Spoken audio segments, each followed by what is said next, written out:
Are the speakers? Hello? Yeah. Good morning. I'd like to call to order the Planning Commission meeting of March 3rd, 2016. Let the record show that all of the commissioners are present. And at this point, would you join me with a salute to the flag? I pledge allegiance to the flag of the United States of America and to the republic for which it stands, one nation, under God, indivisible, with liberty and justice for all. Thank you very much. Are there any agenda changes today? No. Okay, so next we have our public comment period. If there's someone in the audience that would like to address the Planning Commission on a land use item that is not on our agenda today, now would be your opportunity.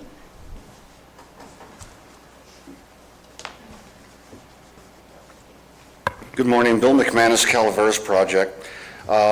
Starting with the last Board of Supervisors meeting, I took an opportunity to start a new process while we're waiting for this ordinance rat's nest to kind of unravel a little bit. And that's the truth tour. And I'm not here to convince anyone of anything, but I think there's some items that have come up in the past that have gone unchallenged and therefore generally accepted as truth, or perhaps accepted as truth, whether it's misinformation or deception that's premeditated with malice aforethought. The first item was the ruse of medical marijuana. Now, I didn't bother to go into it with the Board of Supervisors. They apparently are settled on that issue and don't have a problem with it. So I don't know that that same problem exists here, so I'm going to skip over that and go to another comment that was made at the 16th meeting, February 16th, on the ordinance, when Supervisor Ponte tried to characterize manufacturing as a bakery. It was called out several times during the meeting. Whether that is just bad information or misdirection, I don't know. When we start talking about manufacturing, the two licenses that are available under 266, we're talking about some pretty complex chemical processes that go beyond what you might do in a bakery. So some time back I gave the board information about how hash oil is extracted, how it's manufactured. There are 3 different techniques so far. One of them that certainly you wouldn't find in a bakery involves ingredients like butane, propane, toluene, 100% isopropyl alcohol, denatured alcohol, serylene, I don't know what that is, acetone, which I know exactly what that is, and Everclear. Now, I don't know that these would be in Grandma's kitchen when she's baking cookies and muffins, but you might find these ingredients in a meth lab. These are all dangerous chemicals. They're volatile. Some of them are controlled, but this is what's used to produce hash oil. The other systems involve different techniques. I offer, if anyone wants, right straight from a hash oil website, the instructions on how to make hash oil and the ingredients that are involved, the actual chemical apparatus, whether you use PVC, which is deadly, but they don't seem to care, or copper or stainless steel or glassware. And some of the comments that are in this is for people who produce hash oil, by people who produce hash oil, and they even warn themselves about what to do with this stuff when you're making it and when you're taking it. So hash oil, just to refresh everyone's memory, is concentrated THC that sometimes approaches a level of 90 to 96% pure THC. It's primarily an ingredient in candies, edibles, things like that. They can also dab it, which is just putting some on your lip and taking it that way, little tiny dabs at a time. Or it can be inserted into vaping instruments, much like e-cigarettes or something else. The real hazard is with kids who use it in their e-cigarettes. They fill the cartridge, instead of Marlboros, they put in hash oil, and it can't be detected. There's no odor and there's no smoke. And yet they're getting a very strong dose of THC through their vaping apparatus. So, Bill, you've got a minute left. I'm sorry? 1 minute. You have a minute left. I have a minute left? You do. Okay, thank you. Make it count. Okay. So if anyone wants a copy of this, I have them available. And it's interesting to read through because the warnings from one user to another are sometimes kind of humorous. It's like, watch out, dude, this stuff is pretty potent. And there are warnings for, misusing the system to make these extractions. So that's part of my truth tour. At the conclusion of today's meeting, you're caught up with the Board of Supervisors so far. At the conclusion of today's meeting, I'll avail myself of another public comment section, and we'll move on to the next item of the truth tour, which will put you one step ahead of the board. Thank you very much.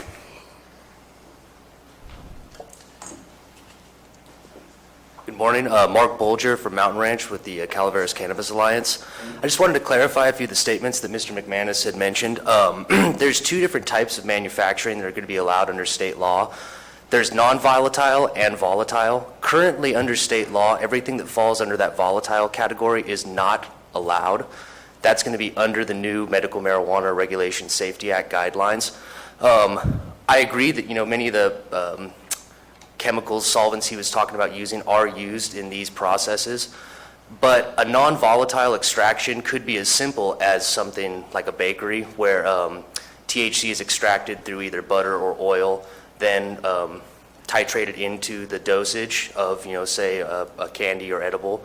Volatile extraction is completely different. It does use different chemicals that do have, repercussions if used improperly, which is why I think the board made the right decision in that any volatile extraction should be in an industrial zone.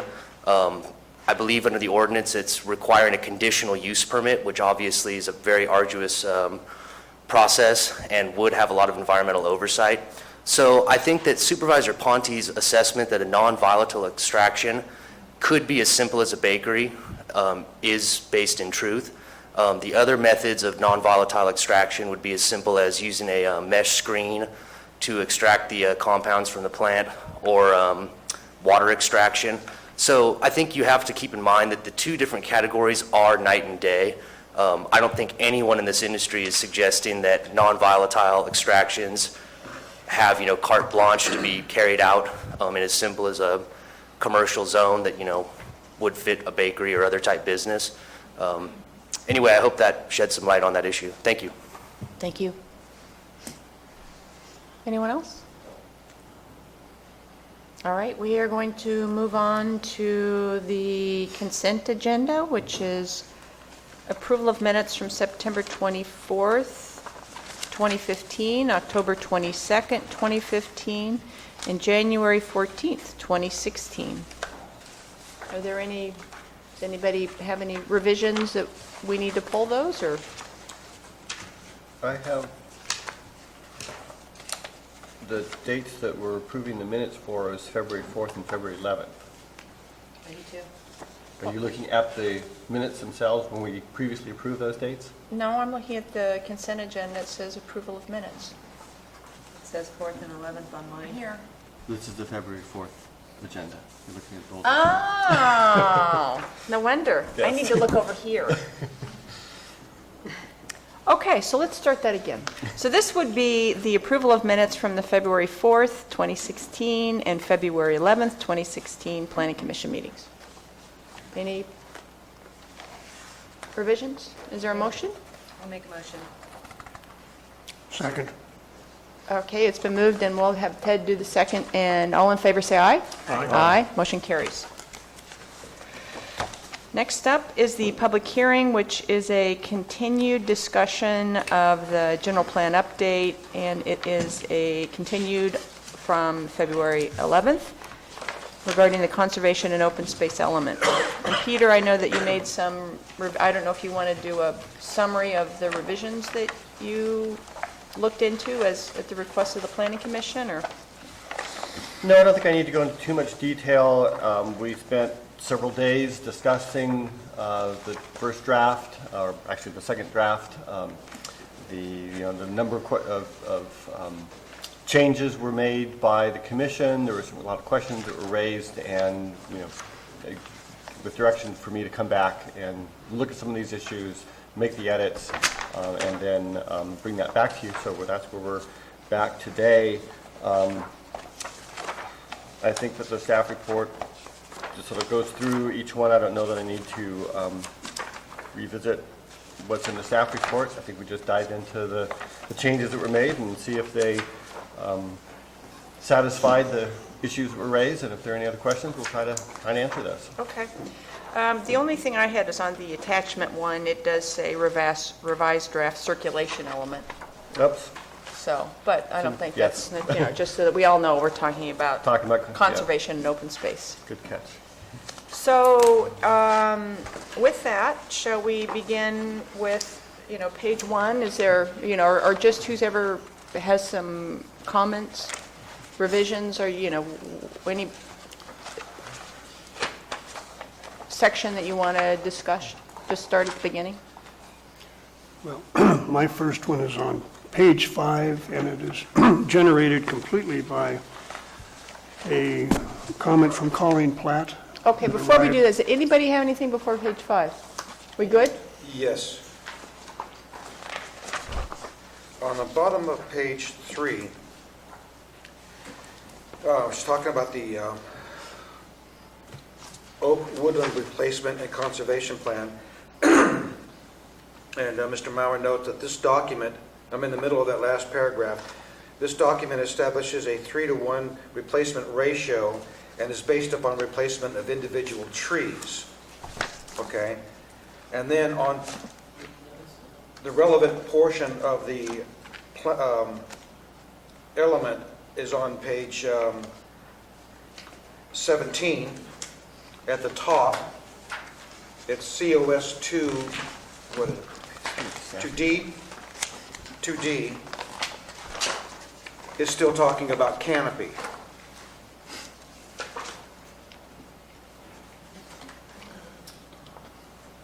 And we had this discussion before. We didn't know whether it was trees or canopy. If Mr. Maurer seems to be clarifying that it's trees, and yet we're still reading canopy on 2D. So maybe it wasn't clear. The standard that was sort of previously adopted by the 96 resolution talked about trees. My recommendation is that we sort of move away from a tree-to-tree type of accounting for oak loss and look more at canopy. And that's why the language in the policy talks about canopy as opposed to the counting of trees. Okay. Maybe we can talk about it more when we get to Sure. 2D. Sure. Clarify how we go about doing that. Right. Okay. All right. I'm good with that. So back to Kelly, page 5. Yes, Ms. Platt had a couple of sentences here that she believed were incorrect, and I'd like to hear what the planning director has to say on these Yeah. subjects. I meant to bring that up. I sort of forgot about it Well, we're here momentarily. now. So we're here now. I think that they're good suggestions and would recommend that we incorporate those changes. It is sort of factually more correct. Okay, can we go through and then, So in the middle of the paragraph, it's page 5, the vegetation, it talks about oak and riparian woodland make up another significant portion of the county, and Ms. Platt correctly points out that riparian is a very, very small component of the vegetation in the county, and it'd be more appropriate just to say foothill oak woodlands make up, and strike and riparian in there. oak woodlands, Right. right? And then there was the last two sentences of that paragraph, it was a little confusing as to the description of the different types of sort of man-made vegetation communities that are accounted for in the biological report. And the term, percent of the county is developed, what does developed mean? And I think the suggestion that she has it, that rather than get lost in the discussion of what was developed, Rancho Calaveras is developed, yet it's considered Oak Foothill community as far as vegetation type. I don't have any problem with the suggested language that she has. I think it accurately reflects the vegetation discussion that is the intent of this paragraph, and it sort of gets away from an argument about what does developed mean. So I'm fine with the suggested language.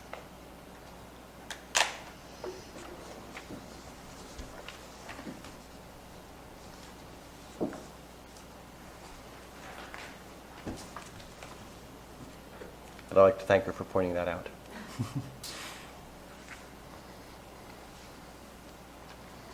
Any discussion? Is there? I'm fine with it as well. I think they're good revisions. Fine. I think they're good. Yeah, thank you, and thank you, Colleen. So we'll just replace that with Colleen's suggestions, as she's written them in her memo. Okay. Let me make sure I understand. Let's see, we're taking out, Well, I'll... it's the word develop, that's the problem. So, well, just so it would, instead of oak and riparian woodlands, it would say, foothill oak woodlands make up another significant portion of the county. And then replacing where it starts that beginning of the last two sentences, only 1%, it would say, less than 2% of the county's natural vegetative communities have been altered by human disturbance, converted to urban use, or converted and maintained as orchards, vineyards, field crops, or other non-natural vegetation.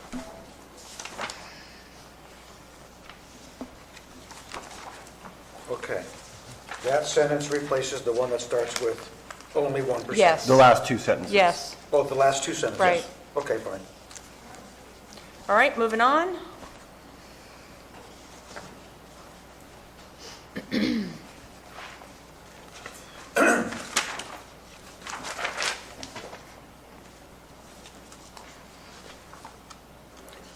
My next one is on page 6, under Okay. air quality / greenhouse gases.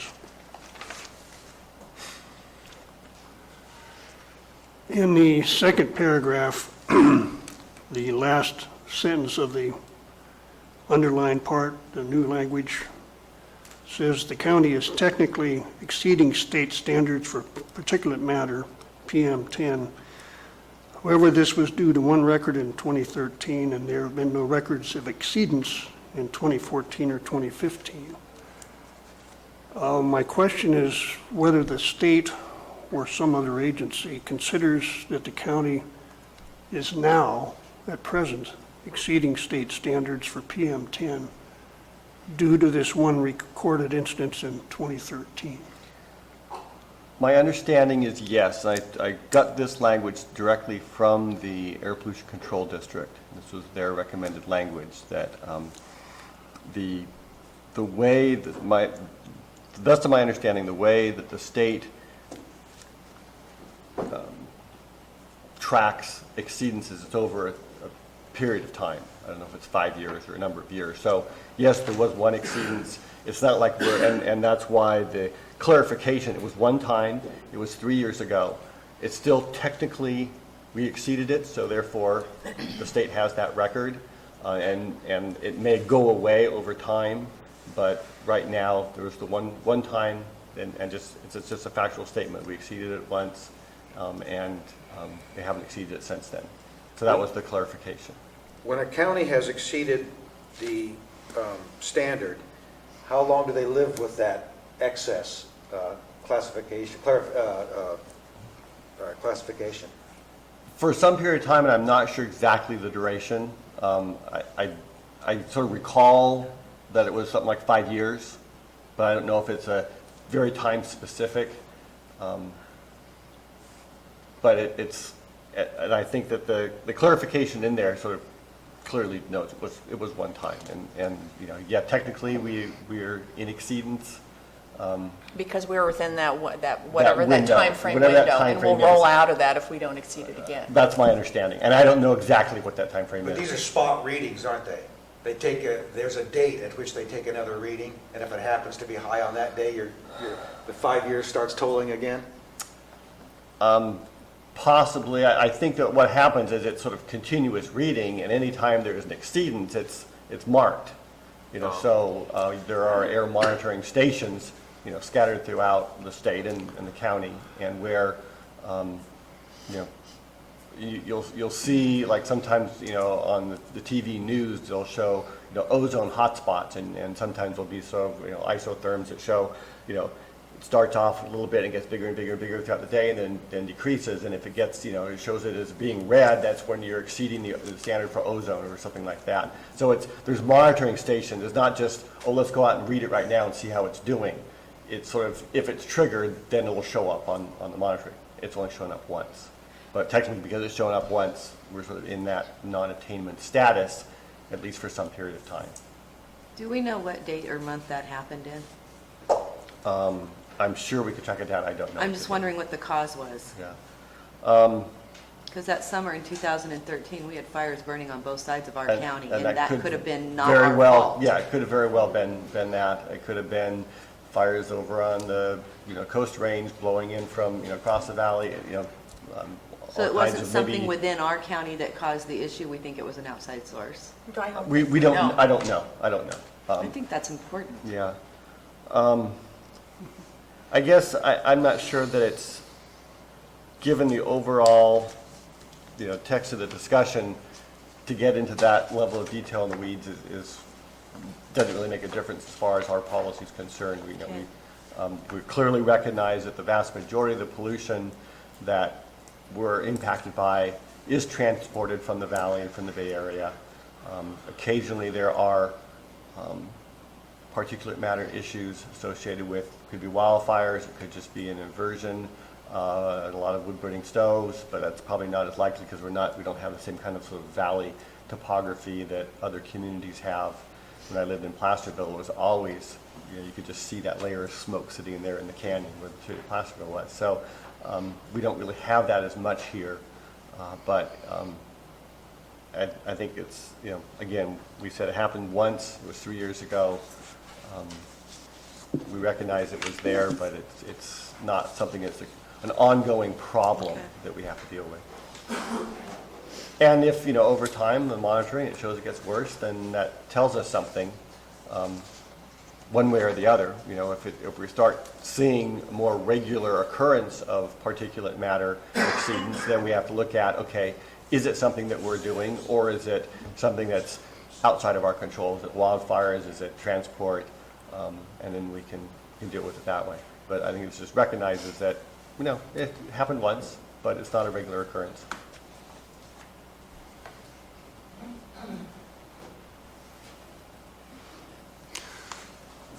Okay. My next set of questions come out of the last paragraph on page 6. The previous draft left me with the impression that SB 375 applied to this county and required all jurisdictions to include in their general plans steps to reduce greenhouse gas emissions. I got that impression because that's what it said.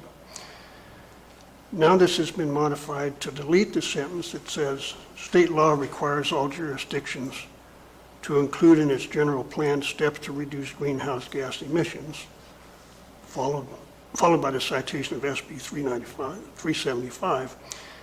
Then it says, SB 375 does not technically apply to Calaveras County because it is not a part of a metropolitan planning organization. That's the current draft. Yes. So it appears to me that SB 375 does not control what we do or don't do in this county. If it just does not apply, technically or otherwise.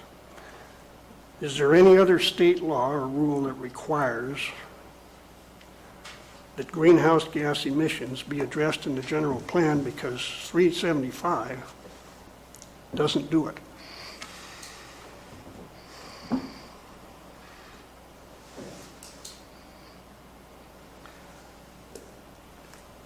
I believe by inference that we will need to address it. And that will come through the environmental impact report requirements. Yes, it's correct that 375 doesn't require us to meet the certain state reduction requirements that were specifically to that law. The AB 32 was a much broader standard that sort of directs the state to develop programs to implement greenhouse gas reduction strategies and to set and has a target for reduction. 375 was the implementing law that was directed towards the metropolitan areas that clearly were the bulk of the greenhouse gases come from. But with changes to the general plan guidelines, changes to the CEQA guidelines, I think that if we don't address it, we will be putting stuff back in as a result of the requirements under CEQA to address greenhouse gases. As you know, how are we as a county addressing our cumulative effect of development and greenhouse gases? So it's not, there's no specific text in some law that says every county shall do this, but what it says that when you do an EIR, the EIR has to address the effect of the general plan on greenhouse gases and climate change. Okay, if we assume then that greenhouse gases have to be addressed as part of the environmental review process, does it follow that the general plan has to include strategies or goals or anything else itself Well, to that deal would, with greenhouse gases? that would be the way that we would address. So a general plan would be considered what's called a self-mitigating document. You would identify how you're going to mitigate the impacts associated with the development pattern that we choose to have by putting in policies that say, okay, we know there's going to be growth over here, and in order to compensate for that impact, we're adopting this policy or this program in order to do so. So yes, that's how you address the issues, by putting stuff in the general plan. So if we have policies in the general plan today, and the analysis says, okay, because we're going to be accommodating X number of new vehicle trips per day, and that's going to release certain greenhouse gases, what are we going to do to address that? And we say, okay, well, we've got this policy here that says here's what we're going to do. Okay, you've mitigated it at least to some degree. CEQA requires that you adopt feasible mitigations to the degree, to the degree possible, unless there are overriding considerations, and you do as much as you possibly can that makes sense. And if you find that those the mitigation measures don't make sense, then you can not adopt those based on substantial evidence in the record to say why those don't make sense. And we've done as much as we can, as much as what is reasonable, but we're not adopting that mitigation measure because it's not reasonable. It's, and then whatever the factual basis for that decision has to be documented. So I truly believe that one way or another, we will need to address greenhouse gases, even though there's not a specific requirement in SB 375 for us to do it, that we will need to address greenhouse gases and climate change in our general plan, because if we don't, it will be ruled invalid, and we won't get through the CEQA process. You mentioned AB 32. Does it establish statewide greenhouse gas emission reduction goals? Yes. So they're not county by county? They're not county by county. Is there any, okay, let's just assume you have a county that doesn't contribute much in the way of greenhouse gases. In fact, it probably pulls more greenhouse gases out of the air than it emits. And assume that that county can't really reduce the vehicle miles traveled because people have to go to work. And it doesn't have any stationary emissions like the old cement plant where you can clean up the smokestack. Just exactly how are we supposed to reduce greenhouse gas emissions in this county? I think that's what we need to look at, consider. I don't know the answer to that. I think there are strategies where we can try to reduce the number of vehicle miles traveled. I mean, obviously we can't do it like you could in a city where you have mass transit and, you know, other opportunities, but to the degree that we can, we should try to. Are there ways that we can promote a healthy forest so that there's a greater reduction, a greater, what's the word I'm looking for? Starts with an A. More carbon sequestration? Sequestration, thank you. I'll be talking about that Yeah. too. So yeah, there are things that we as a county could do to improve that to help the overall state goal. Well, and we've identified some of those in here Yeah. as policies and mitigation measures, as ways that we can do that through alternative energy strategies, solar arrays on you know, garages,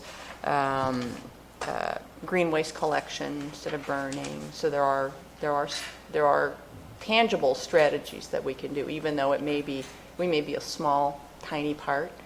There's a lot of other rural counties that are small, tiny, you know, contributors Okay, as well. But we're talking about what, Kelly's question, what can we do? Two questions. First of all, does AB 32 give everybody in the state some kind of target reduction percentage, as does 375? Well, 375 is for urban areas. Does AB 32 have an equivalent component for the rest of the state? Between the two, and I don't remember which one specifically identifies the target, but there is a statewide goal of reducing, I think it was to 1990 levels, the greenhouse have gas a- emissions to Well, 2020. That's in- my other by question 2020. is that, which is the second sentence, does that come out of 375 or 32? It was 375. And we don't have a 1990 marker, correct? Because that was one of the discussions that we had. Yeah. And so do we have any markers anywhere? Well, No, again, that's- it's not something that we have to try to attain. It's a statewide goal, and the law clearly says that it's up to everyone in the state. You gotta do to try your part. You got to do your part. Okay. Oh, Yeah. okay, so, And some are going to have to do more because they're much more of a production. LA County obviously has a much Okay, that you know, makes more larger sense. effect on that than we do, but we still have to do our part. okay, my question is why, one question is why even include reference to 375? It doesn't apply to us. But when it comes to doing our part, can't we point to those things that we have some control over, our oak woodlands preservation efforts and the like, and the programs that Fawn just mentioned, and that's, we have more control over that than we do over reducing vehicle miles, probably, in my opinion. So wouldn't that be at the heart of our effort? And we can always point to that. We are this urban, rural county, so we don't have the abilities that you were mentioning that an urban county has, where the problem is being caused. We have the trees and the sequestration capabilities, and we're doing what we can to enhance or preserve that. Isn't that on our checklist of? But yes, I think those are some of the things that we can check off. But I think, yeah, I don't know enough about greenhouse gas issues to know what are, you know, good strategies, what aren't, what would work in a rural area, what don't. That would be something we would need to, you know, have someone who, more understanding of that to, sort of help us to develop a program. I don't think it's just simply, we can rely on our trees to say we're doing our part. I think that we also have to look at our development patterns. Do we want to continue to create sprawling suburban communities that provide commuters to the valley? Or do we want to try to develop our own communities and jobs within our community so people don't have to drive as far? Those are kinds of strategies that we would want to try to build on that would reduce vehicle miles traveled. How we do that, that's a challenge for us. Right, so at the end of the day, a phrase I hate, we can point to a number of different elements of our general plan as addressing this. If we say, we're creating commercial properties and we're going to encourage commercial development, and that commercial development is going to reduce vehicle trips to Stockton for shopping. And we are going to encourage industrial growth. And that's going to put jobs here instead of people having to commute. All of those things count here. So when I'm looking at the implementations, basically you're talking about COS 3D, and that is something we're going to be doing eventually, and that's what we're pointing to in the general plan. I don't know if we can solve that issue here today. I mean, But does that implementation measure cover what we're talking about here for AB Yes. 32? Okay, so Right. then we've got an implementation measure in there that says we're going to look at that later and develop that plan.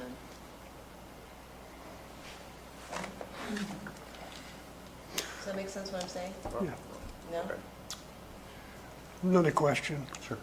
Again, on page 6, it says that future regional transportation plan funding decisions will be tied to greenhouse gas reduction strategies, creating strong incentive for local governments to participate in these efforts in order to ensure funding for much-needed transportation system improvements.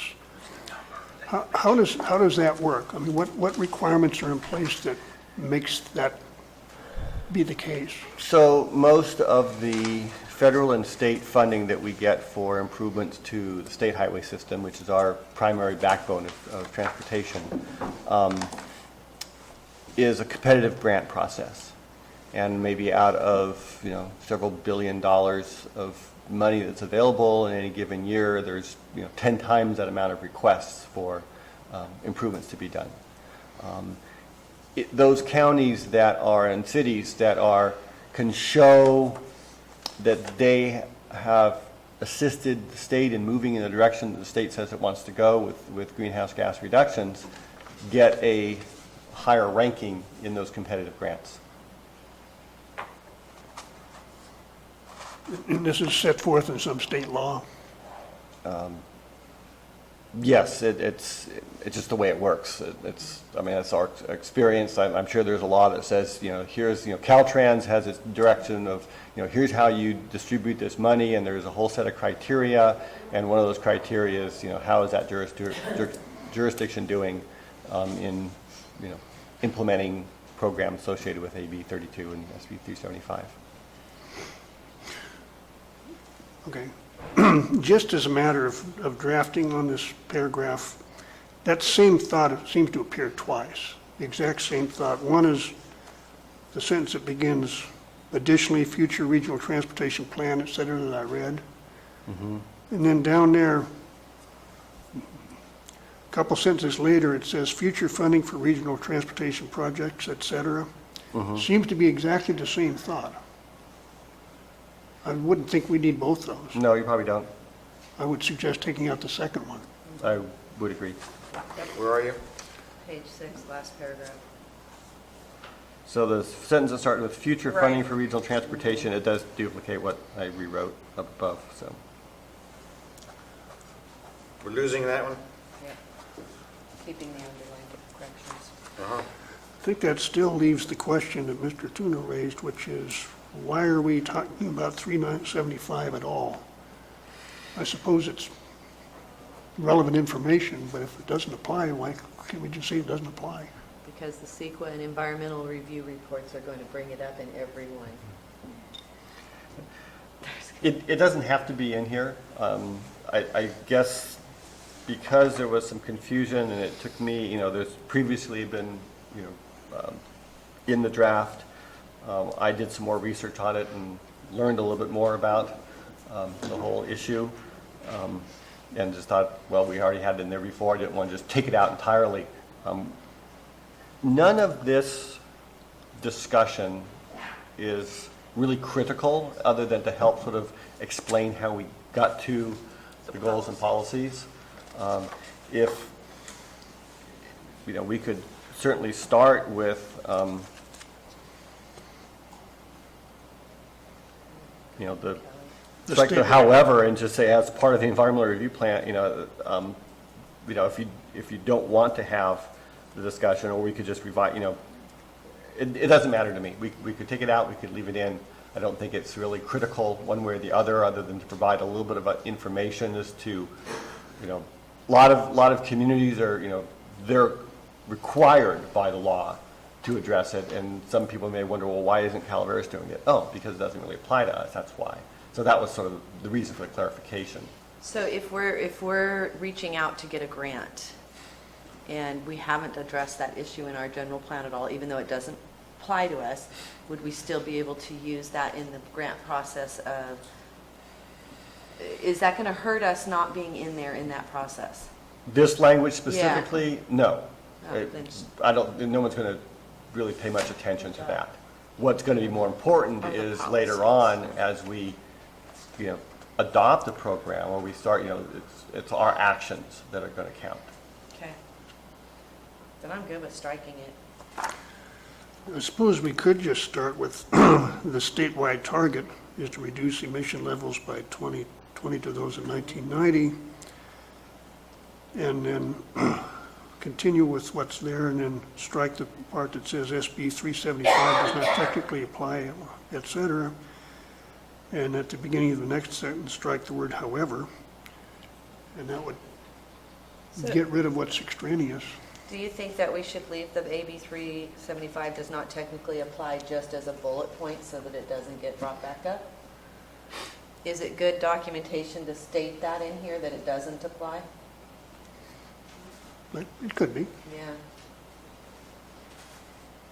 It also serves to acknowledge that we've heard of it. Right. That we know it exists. Right. So if it's not there, someone could point and say, well, they're not acknowledging that they're subject to it, and we're saying that we Have acknowledged we it know or it's not. there, but we are technically not subject to it. However, we are still putting in place strategies and policies that address, however small, our contribution. That sounds to me more like a background type information. Well, and that's what this is. This is background. As in This is- background report information. Who's going to read that, though? It- Seriously. Oh, you're not going to read it? If you were looking at, doing the, no, I don't think someone looking at, like even at a grant is going to go, hey, by the way, can we see that background report, for your general plan? There's a lot of things that don't apply to us that we could put in here to acknowledge that we understand their existence. I think that this is unique.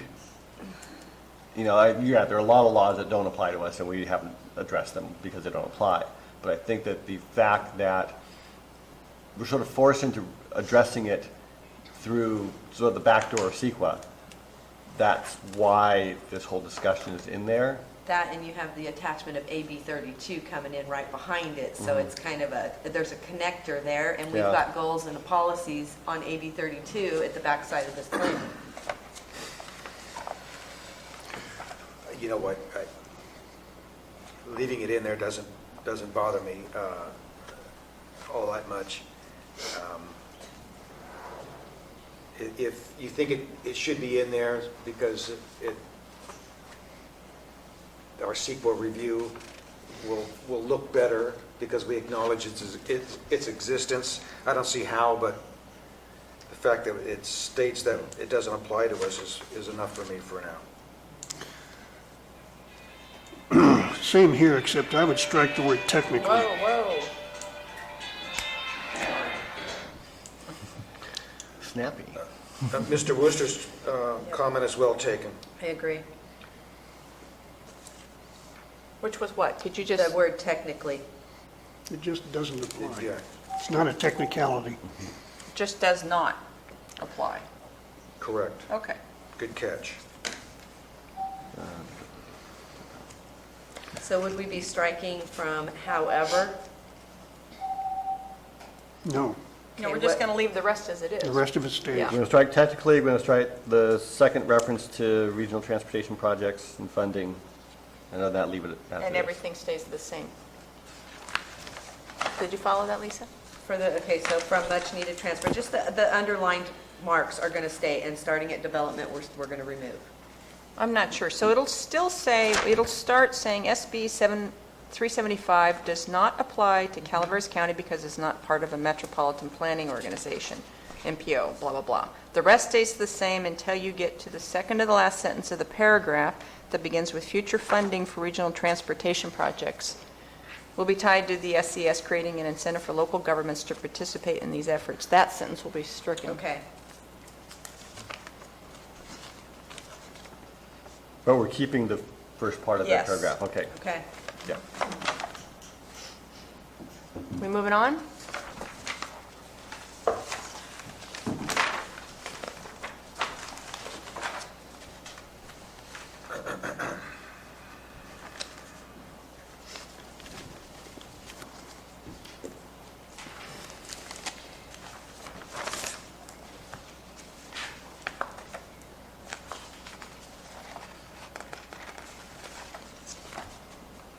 Seven, 8, 9. I have one on 10, a small one, which is the very last sentence, the new edition says the second sentence, the McCollum Hills, Oops, just strike the S, typo. even though there are a number of hills. That one got right by me. Well, you don't live there, Kelly, so. Are we moving to the goals and policies? Yep. Okay. Do you have public comment on the first part? Well, we could ask, should we have public comment on the first part? Yes. Okay, let's do that. So, thank you, Peter. If there is anyone in the public that would like to weigh in on the discussion about the introduction and the background and setting associated plans and documents section, this would be your opportunity. Good morning, Colleen Platt, My Valley Springs. Thank you very much for making those edits, I appreciate that. The only other comment I had was kind of minor verbiage under the cultural and paleontological resources. And basically, there's a lot of terms there that are pretty well undefined. I looked in the glossary to look them up to try to clarify them. We've got historic, archaeological, cultural, unique archaeological, prehistoric, paleontological, and those of us lay persons don't really know what those terms mean. So I went to the glossary and the background report to see what I could find there, to try to understand this a little better. So I looked up cultural resources, and it said, see historic, see unique archaeological, see tribal cultural. I looked in archaeological, it said the same thing, see those definitions. When you go to those definitions, they say, as defined in the Public Resource Code, and as defined in CEQA. So it didn't get me anywhere. So in addition to the glossary of those key terms is what you're suggesting? Somewhere, the public ought to have a definition Yeah. of terms that they can understand here. And prehistoric and paleontological were not in there at all. So I did go back to the Foothill Resources, Julia Costello and Judith Marvin's document to try to understand these things. And if you read that whole document, you get a better idea. But in just reading this section, there's nothing really to tell you what those terms mean. And even in their document, they didn't tell me what paleontological meant. I had to look that up on the internet, and it said the study of fossils. And I said, well, I don't think that's what we're doing. So it turns out this is probably human paleontology and this and that, but that's more work than most people need to have to do to understand that. So if there's just maybe some way definitions could be included that are easier to understand, or maybe even in the text, these things could be explained a little bit, I'm not sure. Just telling you the difficulty I had Yeah, there. that's a good Okay. suggestion. Thank you. Thank you.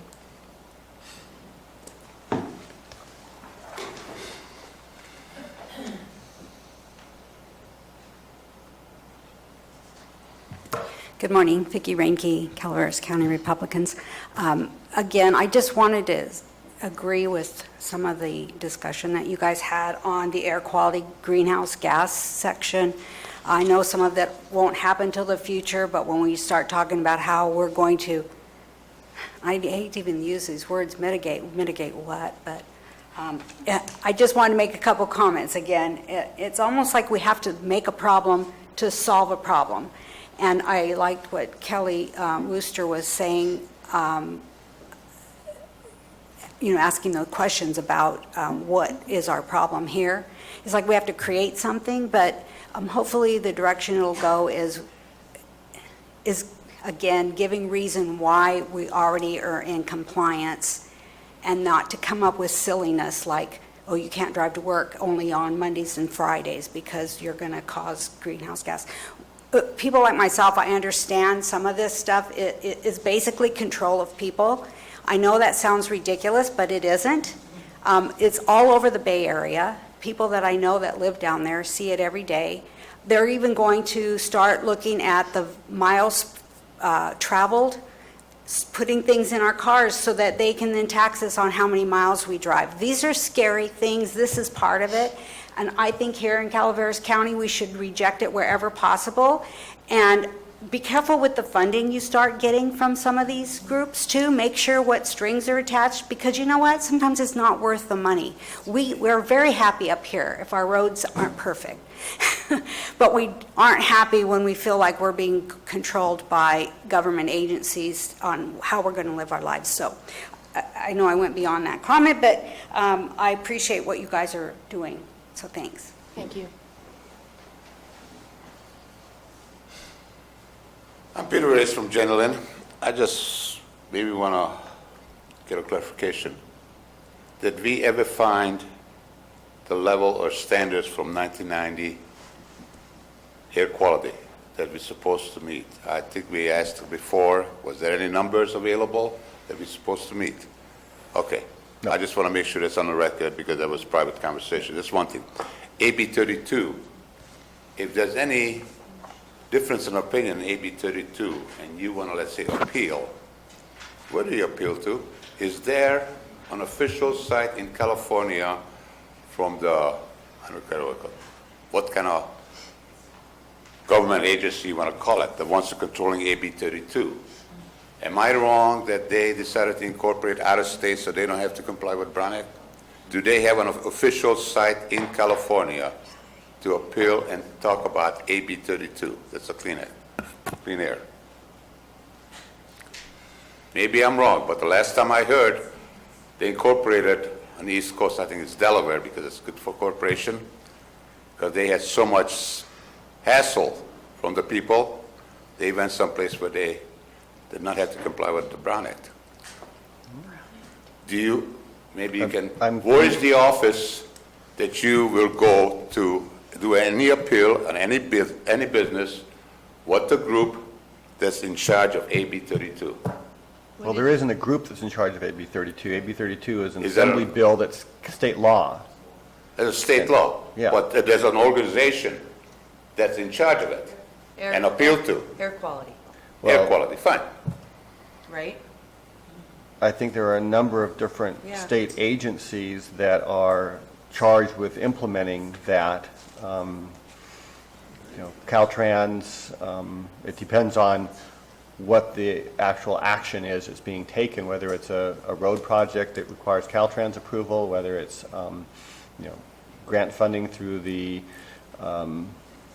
strategic business Mr. council. Moore, or I don't want something to like that. put you on a Yeah, spot. Okay. there isn't an agency that I'm aware of that Okay. is in charge of the AB 32. Because there was a question about money and so on the state was handling, and they got so much flack from the businesses and so on that were affected by AB 32, and they could not want to put up with the Brown Act in California.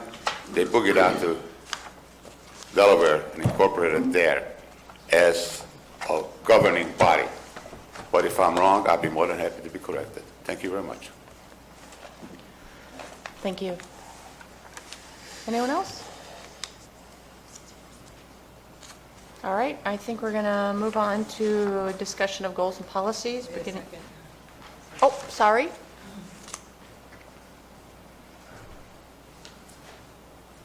Sorry, I got here a little late.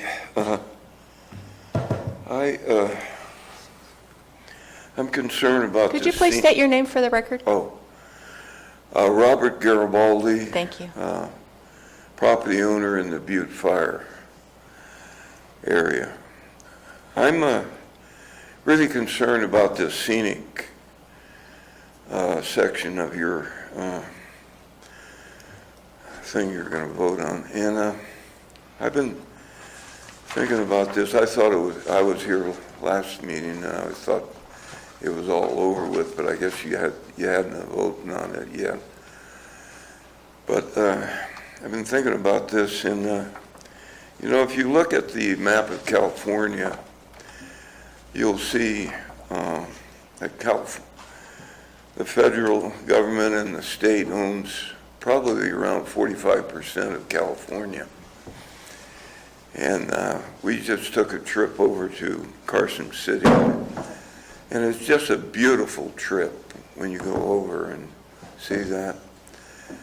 And, and then we've got so much scenic property in California to look at in that respect.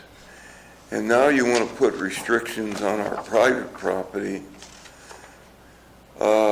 I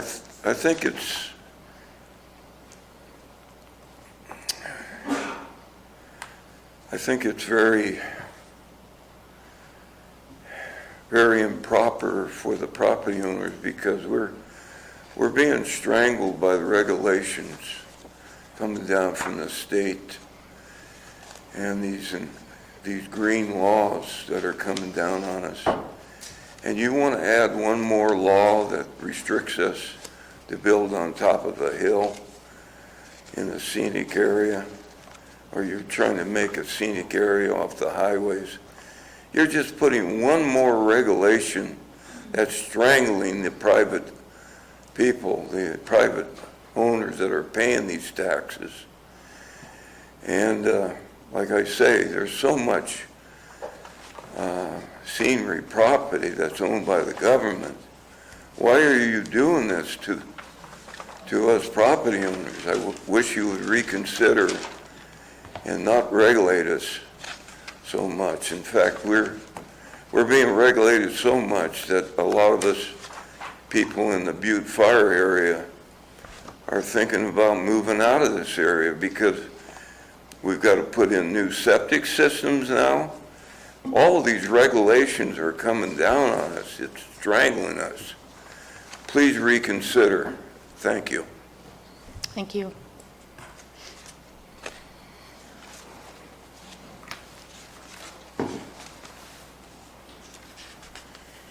Joyce Teckle, myvalleysprings.com. I just read an article in the Valley Springs News yesterday. A study had been done about the western counties from the Rockies to the west. And as part of that study, they determined the percentage of acres in the counties that were federally owned. And in Calaveras County, it's 18%. We're like 198 on a list of 276. So the land that's controlled by the federal government isn't quite as large as we all think it is. Thank you. Thank you. Anyone else? All righty. Colleen's suggestion about brief definitions, I think, is a good suggestion. I don't know if we've got a gloss, we're going to have a glossary? We have a glossary. Okay. And we could get I'll those go back. We from can Julia, rather easy. than- Yeah, and we can fix that. That'll be something that'll come back, sort of one of the last pieces Yes. is, the revised glossary. And there's been several other terms Right. that we've identified that need to be added to the glossary. So I've been doing that as we move along, so. So that the glossary doesn't become Webster's unabridged, I think it should just deal with terms of art that are Right. not common. Words like paleontological, you can look that up. That's Mm-hmm. easy. But some of the terms of art are not going to appear in a regular dictionary. They're land use planning terms, they're Right. state law type stuff, so I would concentrate on those alone. I would agree, because, yeah, you can look up terms. If they're used uniquely in our general plan, then they should be defined. If there's some, if there's some twist to it, sure. Right. The other, Mr. Garibaldi had some, he didn't identify anything specific as far as, at least on this introductory part, so we might have him back when we get, I'm sure he'll come back and discuss maybe some of the specifics when we get to the goals, the policies, and the implementation measures, since I didn't hear anything specific.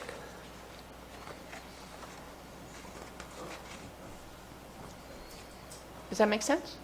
I'm not sure what you just said. Oh, what I just said is that Mr. Garibaldi's comments on the section on scenic resources, I didn't hear from him anything specific about, he talked about onerous laws and regulations. Well, I think he might be referring to some of the goals, policies, implementation measures. So I don't know that there's anything from, at least for me, maybe for you to respond to, other than we could ask him back up when we have a discussion of those. When we get to that section, yes. Yes. Because we did go, he's right, we did address that fairly heavily the last time, and specifically with respect to hillside and hilltop development. We had Quite a bit of conversation. an energetic discussion about that, and we'll get there in a minute, but I thought we addressed it pretty well. Well, we will be getting to that section. It's just a little in advance of us here. So, are you ready to move on? Okay. Let's start with page 11, goals and policies.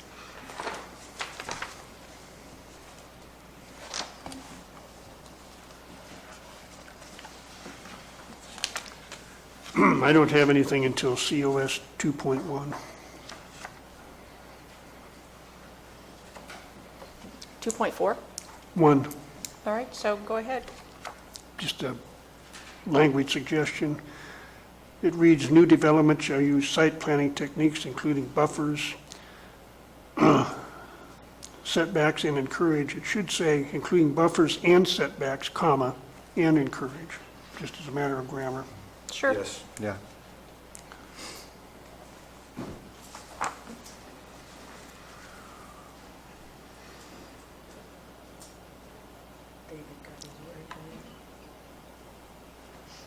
And I don't have anything else until I get to COS 3.4 I've got 3.5. on page 12. Okay.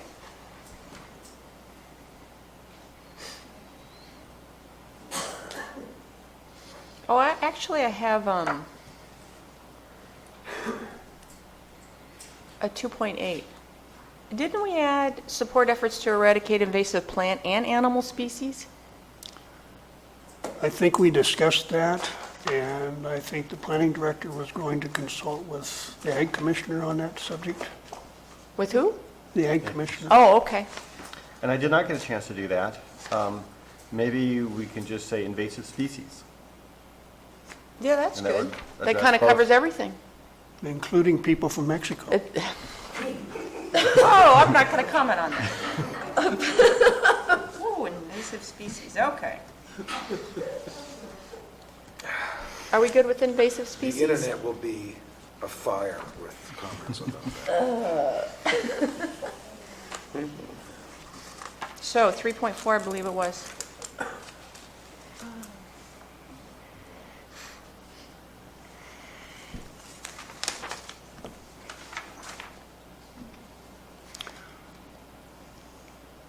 Okay, this is the one that says we will develop and adopt a comprehensive strategy to reduce greenhouse gases within Calaveras County to achieve emission reduction goals of AB 32.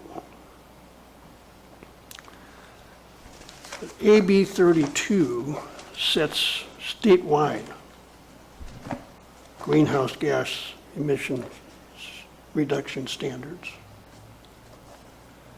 There's nothing that we can do that I can see in the way of strategy where this county can make it so that the state has achieved what AB 32 calls for. How about to assist in achievement? Say again? To assist in the achievement of Reduction goals. You're right, we can't do it ourselves.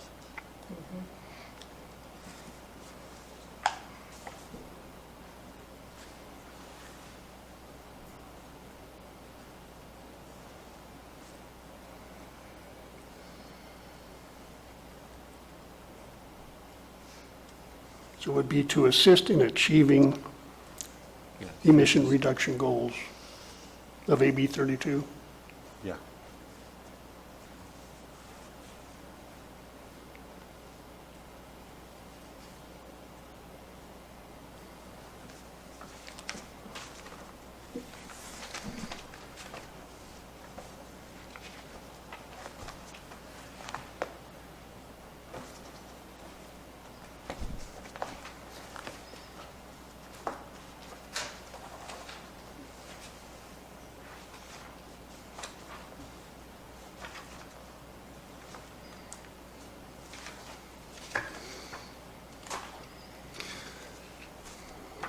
Okay, it still, though, is going to require us to reduce greenhouse gases Well, to Develop a assist in strategy. achieving. here's my point on that, and it goes to COS 3D, which we'll also discuss later on, but as a prelude to that. 32 says it wants to reduce greenhouse gases statewide. And it's entirely possible, in my view, it's in light of the kind of the measures that we were talking about before, we could help the state reduce the overall greenhouse gas emissions, even if greenhouse gas emissions were increased in Calaveras County.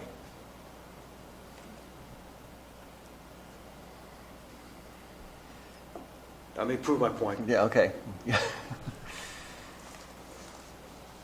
If you built a facility in Calaveras County that people utilized, it's a store. Call it whatever you want. And that store would be utilized by county residents that would otherwise drive to Stockton.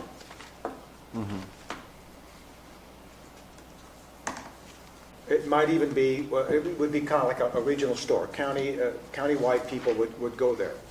Instead of going to Tuolumne County, instead of going to Amador County or Stockton, they're going there. It's possible that you could increase greenhouse gas production in the county, but the overall net effect is a reduction because Right, of vehicle miles traveled. Right, but we're looking at the net effect. So the net would be a reduction, yes. Correct. We have to make sure that we, and Kelly's right, we're not talking about reducing necessarily greenhouse gases in the county as part of our contribution. I'll give you a better example. You could build a factory, some kind of a factory in the county that produces greenhouse gases, the net effect of it is, Yes. all right? The But those factory in and people of that itself, work there yeah. are now not driving somewhere else. And I think that all is taken into consideration when you're looking at the overall strategy is what is the net effect? Not the individual project by project effect, but one project may actually have an increase, as you say. Right. a job-generating facility, a shopping center, but the net effect of that would be to reduce vehicle miles traveled. Then, there may be other ways that, with the design of that the, greenhouse gas effect of that project itself could also, be lower. It still may be, the fact Sure, itself may you're be. doing what you can. Yeah. But the overall net effect of all of that put together, looking comprehensively at everything, and that's what we're trying to do here. Not just say, oh, we're not going to approve any projects because that project could increase greenhouse gases. It's like, well, what's the larger term effect and longer term effect of that? How many trips over the next 20 years would be minimized by having a use closer to where people live here in the county, so they don't have to drive to Stockton or Modesto or Tuolumne County or wherever. Correct. So included in our compliance with these goals would be the fact that we desire to become a more self-sufficient community. Absolutely, yes. And to become more self-sufficient, we need some things that we're short of. Employment opportunities, commercial, et cetera. Yes.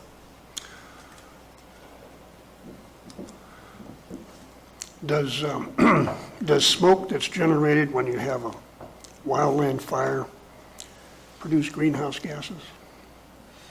Well, certainly the burning of the forest releases carbon dioxide, not the smoke itself, that's particulate, but the burning of the forest is a huge release of carbon dioxide. And that's a greenhouse gas. Yeah. Well, then we have a kind of a big problem. Because one way or another, large parts of this county are going to burn. Either we're going to do it with prescribed burning, which is what ought to happen, or it's going to happen whether we want it to or not. And when you buy into this, we're going to have a net reduction in greenhouse gases. You're attempting to lock in thousands of acres of overgrown vegetation. No, I don't think so. I disagree. I think that, part of the strategy is how do we make our forests more resilient to fire? And maybe that means smaller controlled burns, which, yes, will release some greenhouse gases, but it's a heck of a lot better than 72,000 acres going up in smoke. Think of the billions of tons of carbon dioxide that was released from that fire. That's what we're trying to avoid. And there are a number of different programs statewide that, trying to look at that. How do we correct from decades of mismanagement of our forests so that they are more resilient and less prone to massive wildfires. I mean, that's part of it's the cause as well as the effect. Why are our forests dying? I mean, throughout the Sierra, there's forest mortality is a huge problem. I think in Somerset and Amador County, 50% of the trees are unhealthy and dying. So it's a huge problem, and part of what we can look at as a strategy is, okay, what do we do to conserve the forest in a manner that, and I think part of what Supervisor Edson's been working on, looking at that and saying, okay, what can we do to allow the forest to serve more as the reservoir of snowpack and water retention that it has historically done, but because of the overcrowding of understory, and that it's become nothing more than a tinderbox. So that is a strategy that we could utilize to protect the forest. We have to recognize, yeah, it's going to burn, and it's nothing. There are things we can do to try to prevent that, and things that we could do from a land use perspective to make it easier to fight fires in the area, so that it's we can maybe put them out more quickly, and they don't become as catastrophic as they could be. There is nothing that could have prevented what happened last year, given the situation we were in. But we can look to the future and say, okay, what can we do to these forests to help them serve as the carbon sink that we would like them to be, as well as the healthy forest that produces, timber and recreation and all the other benefits that we get from having a healthy forest out there. If you look across the hillside now and you see, half of the trees are being brown, that's not very attractive if we're worried about scenic quality. You want to see a healthy forest, let alone the habitat value of a healthy forest and the productive value of productive timberland. There's a myriad of benefits that a healthy forest can contribute, as including a greenhouse gas thing. I did a little research on greenhouse gases. I mean, there's thousands of pages. You can do a doctor's dissertation on, and month-long research on the whole issue. But one thing I learned was that the half of the dry weight of the forest is carbon. And so as long as we have healthy trees growing, then we're sequestering carbon, and then that's a good thing. So I think that as we look in the future as to what the strategy is, one of the things would be, how do we protect and encourage a healthy forest out there? I'm going to have some suggestions along that line later, but for the present purposes, I think I'm troubled with the modifier within Calaveras County in this 3.4 for the reasons that Mr. Tuna has pointed out.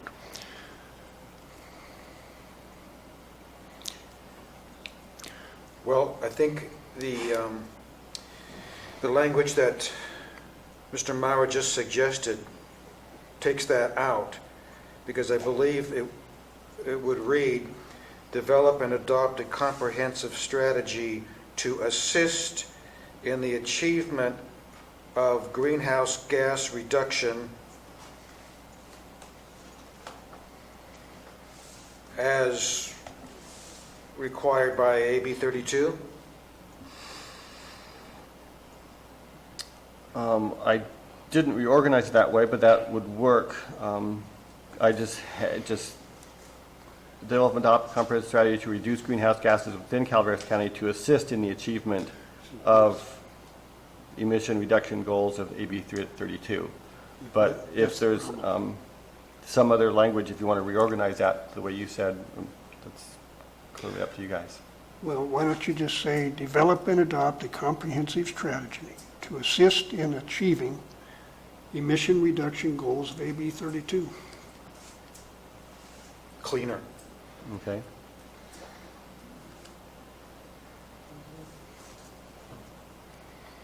That covers a situation where they might increase a little bit in this county, but the net effect, because of the reduction in San Joaquin County, for example, would be to assist in achieving the statewide goals. Okay. Can I go back a little bit, because what Mr. Wooster brought up reminds me of the oak tree ordinance issue on the 3-to-1 factor. If we're requiring this 3-to-1 factor, canopy-wise, are we setting ourselves up for failure? Are we setting the trees up themselves for failure because the land won't support a 3-to-1 ratio? Are you creating a grove of eventually dead oak trees because the land just won't? You're overcrowding the land. It wasn't meant to be oak. If there's no oaks there, and you need that land that didn't have any oaks on it to create your 3-to-1 ratio, you're growing a forest where there shouldn't be one. Typically, when we do that, we look at the soil type and its ability to accomplish. Is it suitable for replanting if it's going to be replacement? Typically, it's more of a set aside. You're developing an acre, so we're going to reserve 3 acres over here. Well, that's not how I read it. I read it as replacement, not that Well, it's usually a combination of. It can be. You're saying that if you're taking out an acre of oak, you don't have to replace it with 3 acres canopy-wise? No. You could do a combination, typically that's the way it works, is there's a combination of, okay, we've got other areas that we're not developing on the property, so we're going to set that aside to mitigate, so we know that that's sort of protected in perpetuity, that's the oak woodland that's going to stay, and if we maybe only had 2 acres of that, but there's another area over here that is suitable for replanting, we could plant, whatever else is necessary to, but, that's, the set aside is usually what is the preferred method by applicants because it's already there. They don't have to worry about, replanting and monitoring and replacement of the trees that die and, over a 7-year period to make sure that it becomes healthy. It's like, okay, fine, we'll just, we don't intend to develop this area anyway. We'll set it aside for oak woodland mitigation and it stays the way it is. And there may be some, minor management done to ensure that it's, not become a fire hazard, but for the most part, it just continues to serve its existing, productive resources, as oak woodland. If it's a set-aside,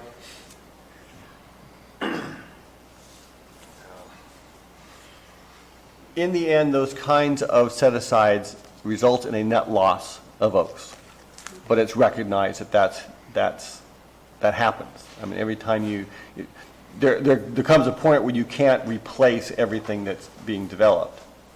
And so what's recognized is that by setting aside some and saying, okay, we've lost some, but at least we're protecting this area over here, and it won't be, later on, developed into something else, that's recognized as an acceptable mitigation. Even though from the sort of a purist standpoint, you say, well, we're still losing oak trees. But it's not, well, we're losing it here, then next year we'll lose some more, then we'll lose some more, so at least this area will be retained in oak woodland. But in some cases, you have a project where you just can't do that on site, and so in some cases you can replace, but typically that's not the desired method, although I have seen it done.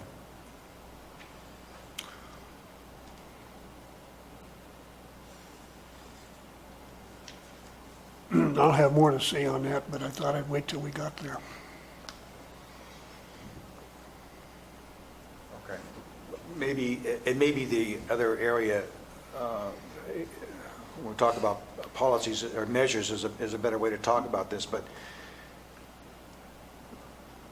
it's not uncommon for man to try to protect something, and the way it tries to protect it is we destroy it.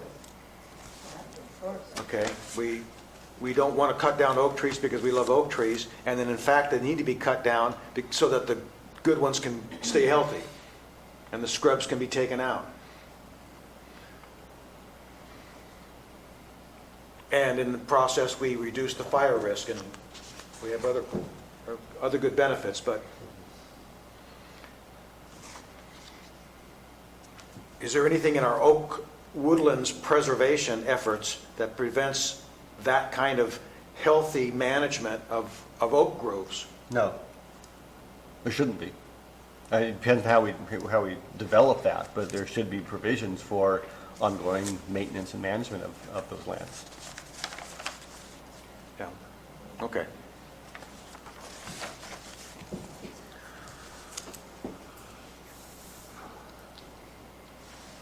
Next. I think Lisa had a question on 3.5. I was going to go back on 3.5, but after reviewing my notes, I'm okay with the way it stands.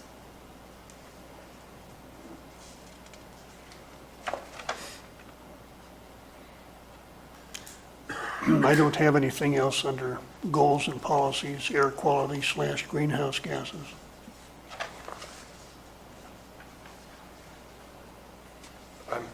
I also don't have anything.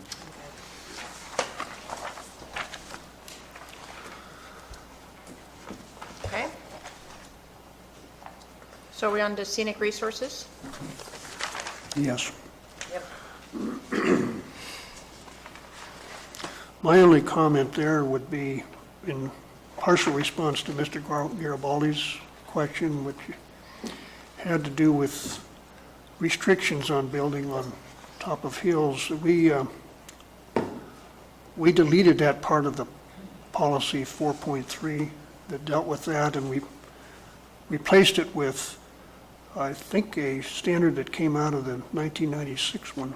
Right, that's my Yes. recollection as well, from It says, 1996. proposed new development shall consider the scenic qualities of the natural resources in the design of the project. So I think we took care of that. I don't have anything else on scenic resources. I don't either. Are we moving on to recreation? Excuse me, but I have a 4.1 comment. Encourage the conservation of natural and historic landscapes and important landmarks as scenic resources important to the county's rural character, scenic beauty, and tourism-based economy.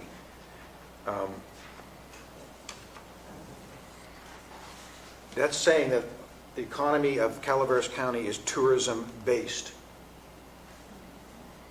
Does it not? That's true, and it is. Okay. Where in the background report can I see the numbers that show to what extent we're tourism-based? It's not there. Yeah. I'm not saying it's not an important part of our culture and our economy. I just want to know what the numbers are. Yeah.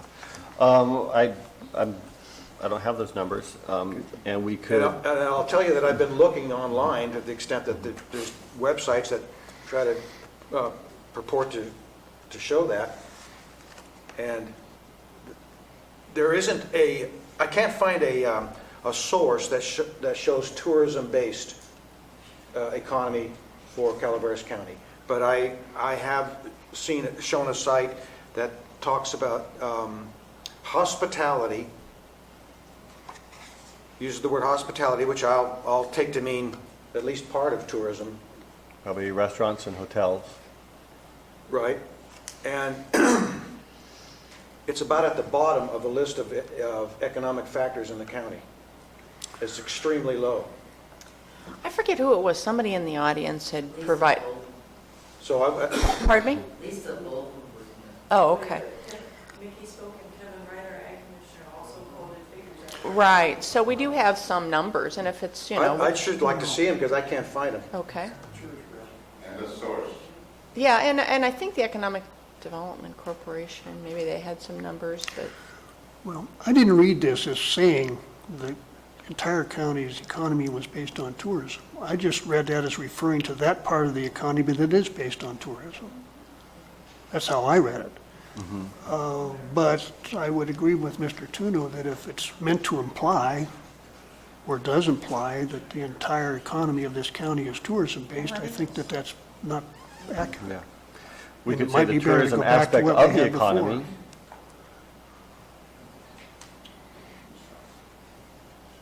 Or tourism base of the economy, so we clearly find that's not the only economic. That would be fine. I think David brings up a good point, though. It would be good to reference it in the background report of where that's stemming from. If we could just do a little bit of research on that and see if we can find some better numbers and pointing out where that resource is coming from.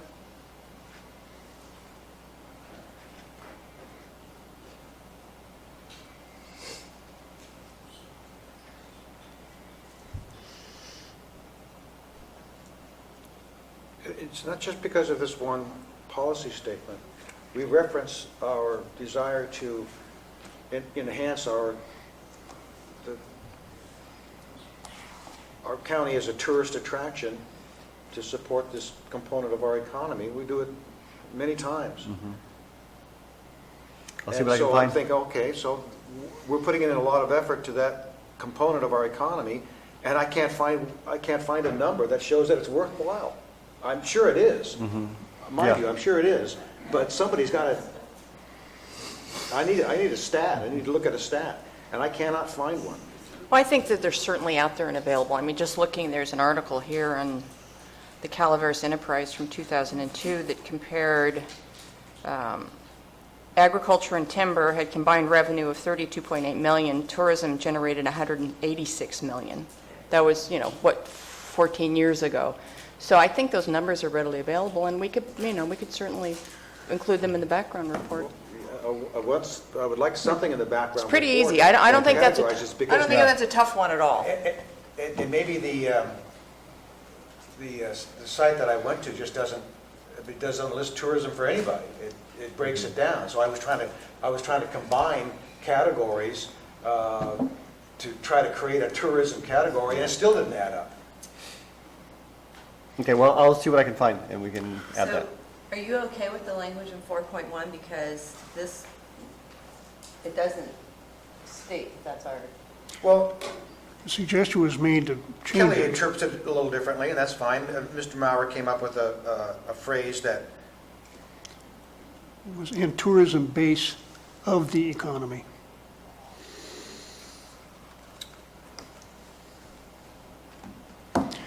I would say that when you're considering numbers, it would be wise to take a look at the analysis that underlies those numbers, because there's different ways of figuring economic impact of what happens, depending on how you count the dollar. and how many times you count the dollars. That's right. And sometimes who's doing the counting, like if it's a consultant for the tourism industry, Yes. it may come out with one way of looking at things, whereas if it's the ag commissioner doing it, that just looks at gross production values, in other words, what it got sold for, not how many times that money rolls over. You might wind up comparing, not apples and oranges, but like apples and claw hammers. Yeah.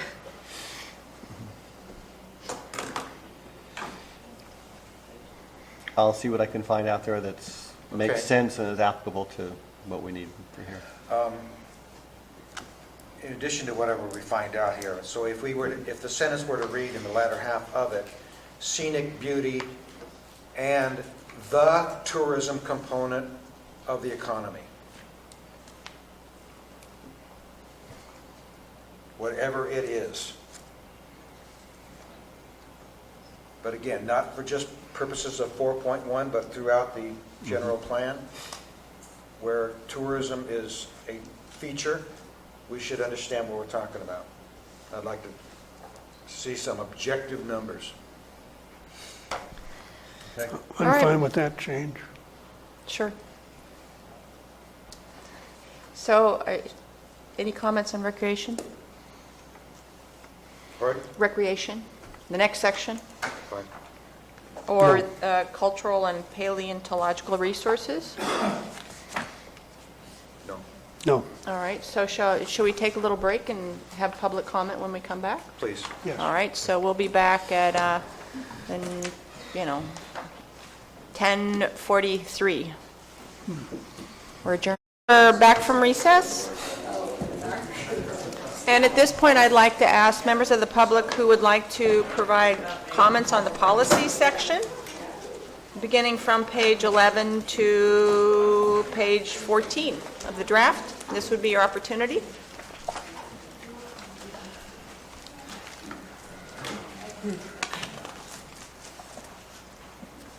Colleen Platt. I just had a comment on policy COS 2.1, the grammar of it, I guess you could say.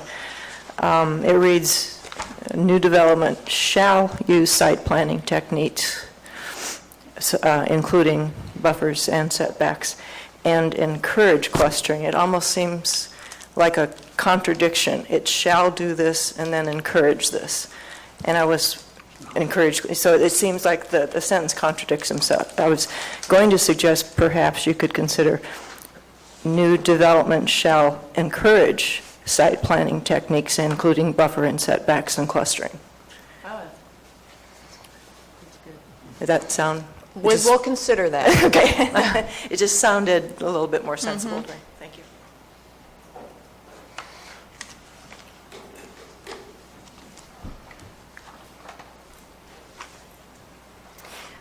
Vicki Ranke. I just wanted to comment on the word encourage. I know that got added a lot of places because it's less demanding, I guess. But what I want to just caution, and we'll see in the next section when we get to implementation, that encourage doesn't mean we're going to encourage you by forcing you.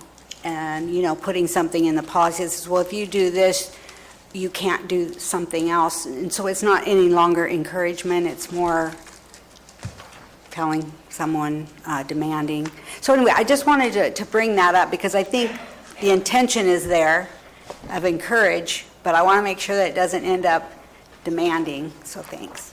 Thank you.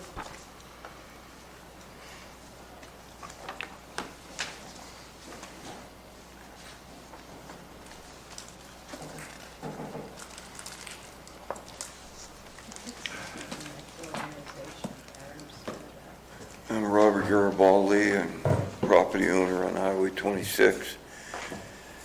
As you know, I was in the Butte Fire, and I wanted to discuss about the Butte Fire, or these wildfires. And naturally, we all know that the drought was a big contributor to these fires, because everything was tinder dry. But I have to go back to what we couldn't do around our property. We weren't supposed to cut oaks. We weren't supposed to cut a lot of things to protect our property. And I feel that's a contributing factor that we lost our place, because we couldn't really clear around it, or we were scared to because of all these environmental regulations. Another thing, I feel in the hole, like the Indians used to do. I mean, they used to burn the forest so they could get around, and that's what protected the large trees. But if we started some kind of CC program where we can put people to work to clear brush, or get the government involved, clear this brush, and we'll keep our forests healthier. And if there is a fire, the fire won't devastate the forest like it did. And well, anyway, that's the results of me being burned out. I've been thinking about this a lot, and I'm sure all of you have too. And I think everybody's starting to come in line on this. But that's really basically my comment on that issue. Thank you. Thank you.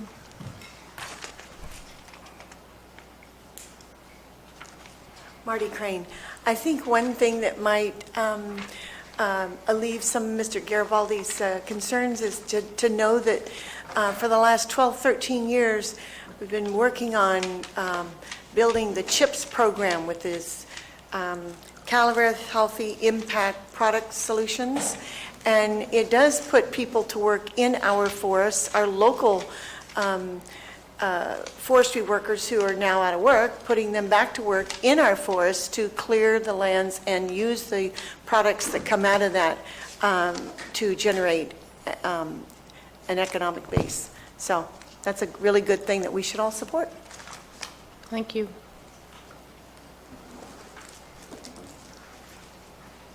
Just some comments I'd like to make. Far from Peter Race Jenilyn, far from me to stir up trouble. But if you want to cut down on CO2 problems, I'm sure some of the other staff for the Board of Supervisors are going to be very happy to notice that when you have public transportation, if you take a look at those buses that Public Works running right now, with 2 or 3 people in them, talk about wasteful, inefficiency, expensive program. Consider that. Also, little minor details. I didn't bring the name of the scientist, but in this little third rock from the sun, naturally, in this world, It's 27 times higher CO2, is it called pollution, if you want to call pollution? 27 times happening naturally compared to what man-made pollution. The natural pollution, what they call CO2, is 27 times larger than all the man-made pollution on this little earth. Thank you. Good luck fixing it. Thank you. Thank you.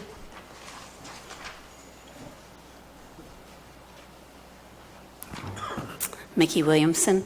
I was one of the people a while ago who commented about the size of the tourism industry, and so just one place that you can find some of that information in the Calaveras County profile that was put out by the Calaveras County Economic Development Company. And the numbers that they have in there are numbers from 2009, but they have one graph that shows that the income from tourism-related expense is about $145 million. And if you look farther down at their income from agricultural sources, they don't have a total, but it's around $14 million. So they make a statement in their report that tourism is more than seven times higher than any other sector, and it looks like it's about 10 times higher than agriculture. So that's one source. Now, I don't know where they got their data. It probably is referenced in here, and I didn't have time to look that up, but that's available on, I just found it on Google, so you could probably find it too. Excuse me, yeah. but do you know if the 145 million includes ag tourism? I don't, it doesn't, it just says total spending in in tourism dollars. It doesn't identify where that came from. Thank you. And just another comment about greenhouse gases and talking about reducing greenhouse gases. Vehicle miles traveled in cars is only one aspect of that. In fact, I think it's the leading contributor to greenhouse gases is actually energy, home and business energy use. So when you talk about reducing greenhouse gases, you don't necessarily just have to point to vehicle use for that. Thank you. Thank you very much. Anyone else? All right.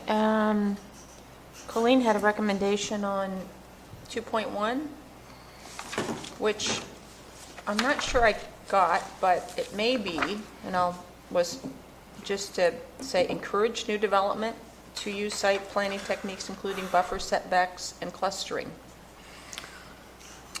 I think I'd prefer to keep it the way it is. It may be a little bit awkward, but I think that we don't want them just to encourage them. We want to protect sensitive biological resources. We're required to do that. And so they can use a variety of different site planning techniques. And then we didn't want to mandate clustering. That's why it was added, why encourage clustering as an option. And I think it works the way that the edits that you made previously clarify that, make it work more grammatically. But I think that, they're going to design around those sensitive biological resources, and we want it to be shall, not to simply encourage it.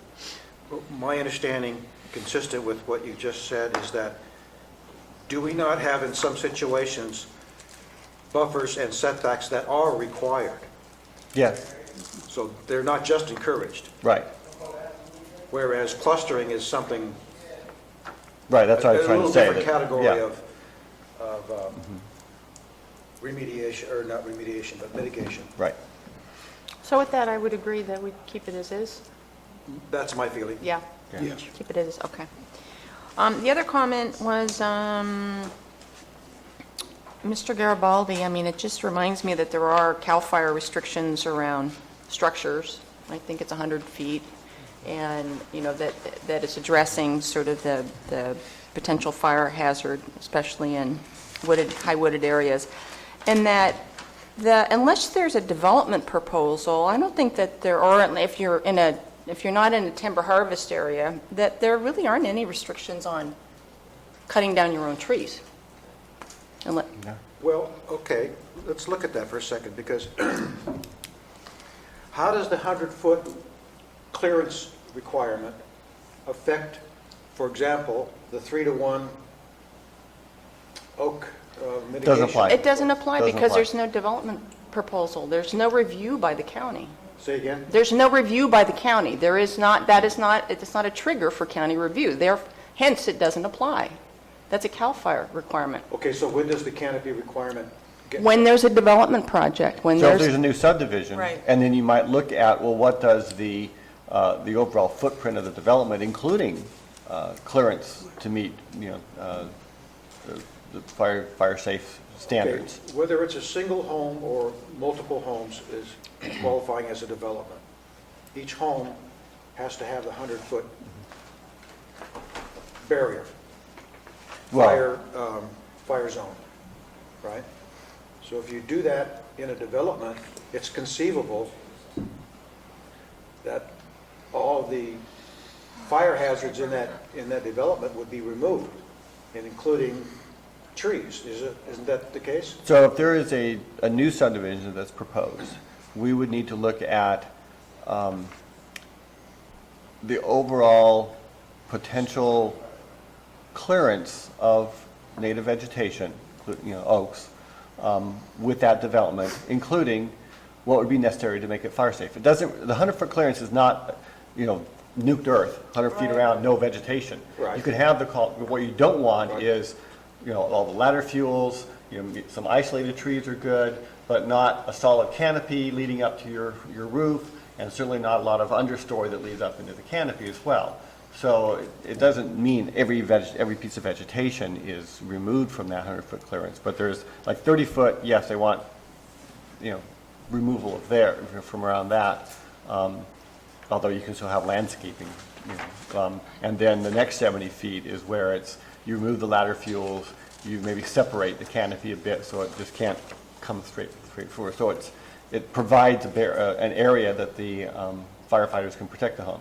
There's nothing that prevents someone in an existing home to be able to do that now, and the only time we would look at that would be when we're analyzing the potential impact of new development on the overall forest canopy and what would be necessary to remove.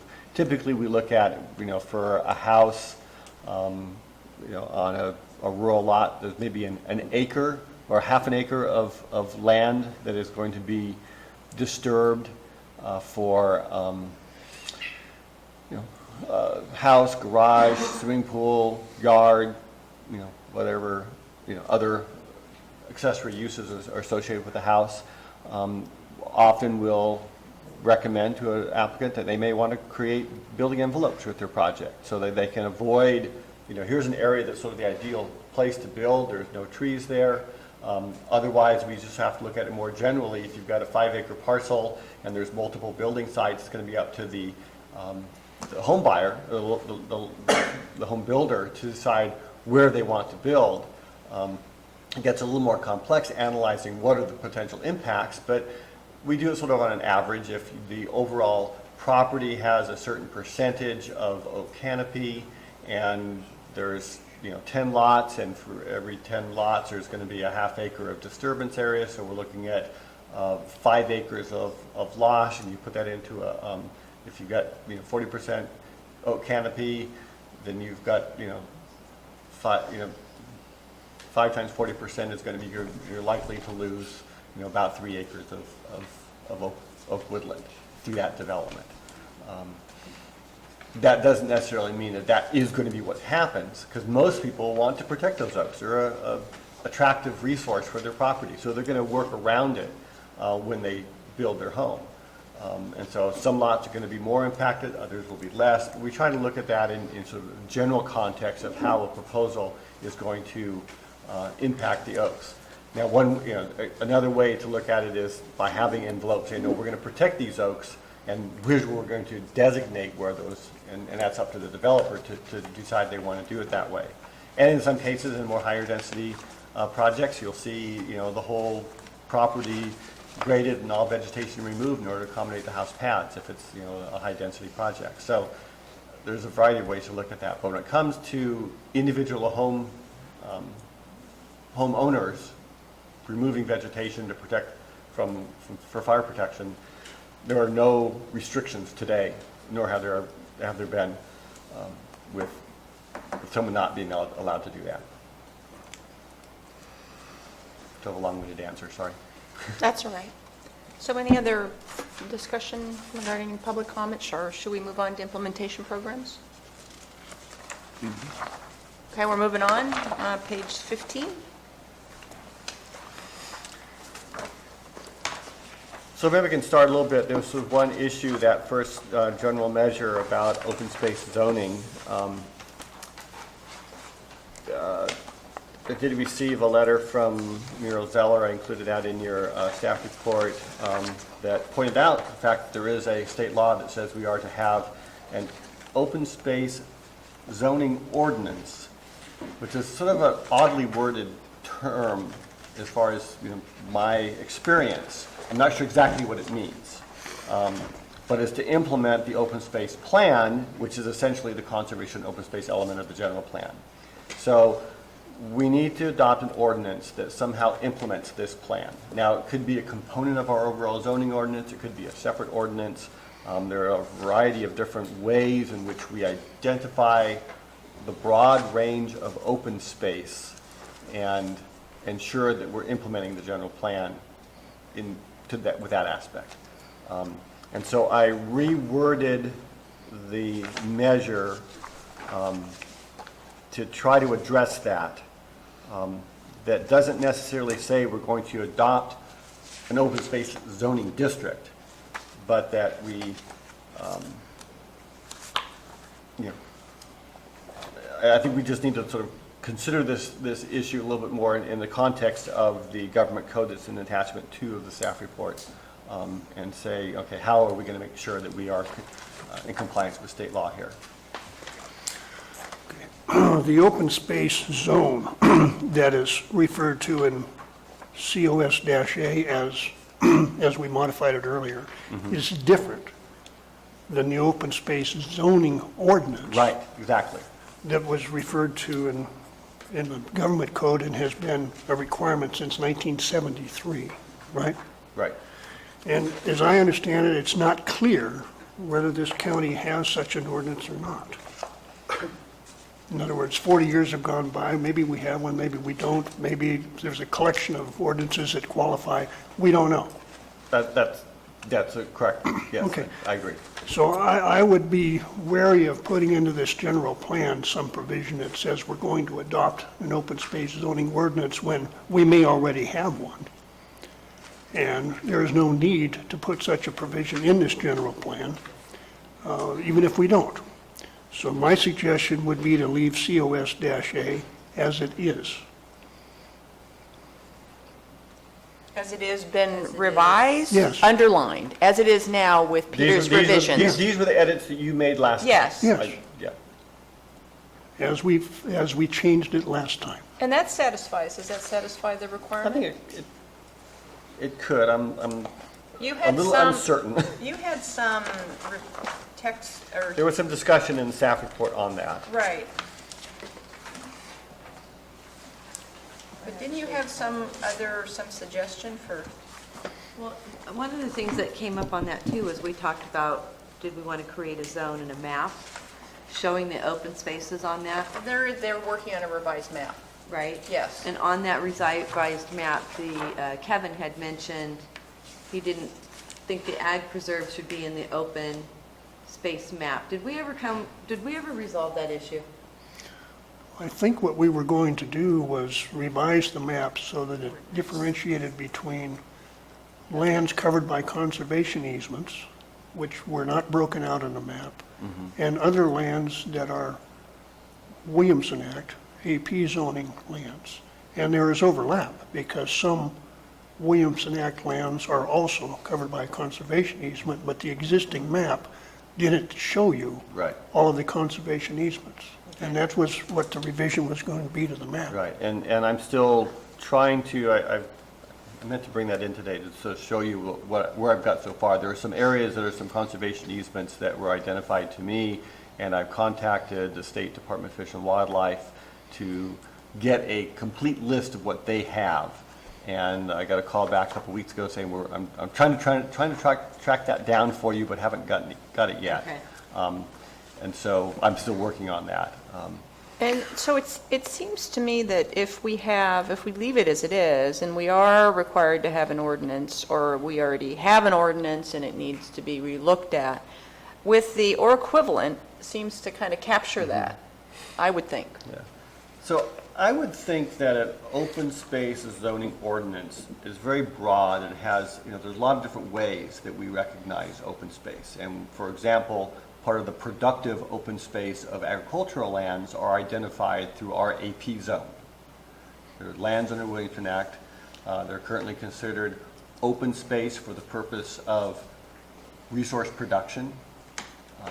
Timberland, TPZ, is another zone that identifies productive resource open space of timberland. We also have recreation facility zone for recreational facilities, which are recreational open space. And so there's a variety of different zones that we use. It doesn't have to just be an open space zone. There also could and should be measures as part of an ordinance and say, well, how are we going to manage that? Obviously the provisions for TPZ and Williamson Act are the management tools for those lands. But what about other types of open spaces? The resource protection type of, water recharge areas, or biologically important open space areas. Those are the kind of things that we may want to look at more closely as we get into an ordinance. So it's not just simply identifying the map. Here's an open space zone. We're done. I think we need to look.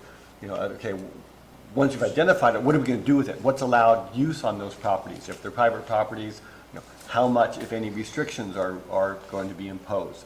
Those are the kind of things we have to look at more closely in adopting an open space zoning ordinance. So that was the only reason why I suggested we might want to reconsider that language a little bit, so we don't just talk about a zone or a zoning district. Well, we're really talking about two different things. What's here was the considered creation of an open space zone was a way to identify particular lands that have already been dedicated to open space purposes. And by that, what was meant was no development, period, of any kind. And there are such lands. And this was to be a tool to identify them. An open space zoning ordinance is a completely different animal. And so I would not modify COS-A to try to make it cover something that it clearly was not intended to cover in the first place. And I would suggest again that we shouldn't go around implying in this general plan that the county does not have an open space zoning ordinance, when for all we know, it does.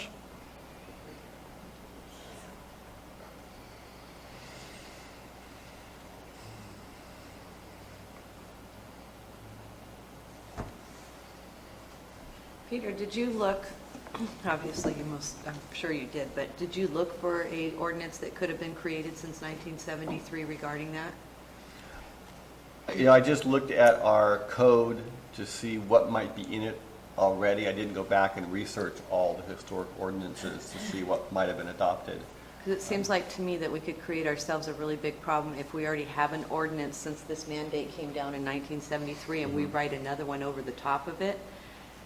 I think we probably need to research back to 1973 and see if an ordinance was completed back then.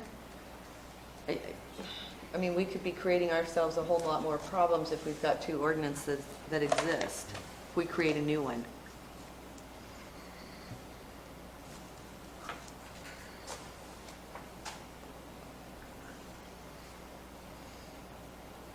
You're not saying anything.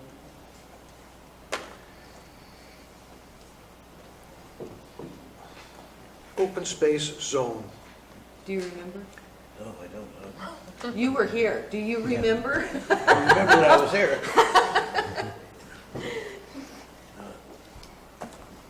If this is called a zone, then wouldn't it be true that there would be various parcels of land in the county that would have two zone designations? one including open space and one including ag, something or other, an ag category. No, I think that the way it's worded here is we would create a new zone that's open space. And so then it would be applied to the appropriate lands. And if it's something else right now, it would be changed as part of adoption of the zoning ordinance update. Change, for example, from what to open space? Whatever it currently is, it could be ag, it could be timber, it could be And it would, rural it would just, residential. it would,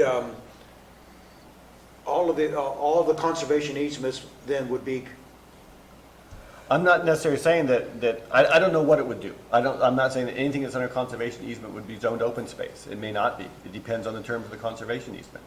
So that's why I'm a little bit leery to come out and say, oh, definitely this is what it means, because I don't know what it means. You know, as I read the statute, every city and county by December 31st, 1973 shall prepare and adopt an open space zoning ordinance consistent with the local open space plan adopted pursuant to Article 10.5. And 10.5 is a reference to the conservation and open space element, or the open space element. It also says in 65912, the legislature hereby finds and declares the article is not intended and shall not be construed as authorizing the city or county to exercise its powers to adopt, amend, or repeal an open space zoning ordinance in a manner which will take or damage private property for public use. So it's clearly not intended to say, we're going to take this land and declare it's open space and you can't do anything with it. And it goes on to talk about takings and that kind of stuff. So One conflicts the I other. think I think to have a more general measure that maybe says we will review our code and update or adopt as necessary an open space ordinance pursuant to 65910 might be a way to just say, let's do some more research on this, and where we need to, we can amend our code to ensure that we're in compliance, ensure that we're implementing our general plan. You can do that whether the general plan says that or not.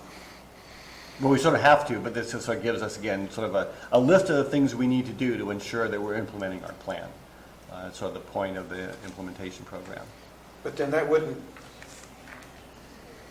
in my mind, keep it in the category of general. That would be more of a policy or an implementation measure.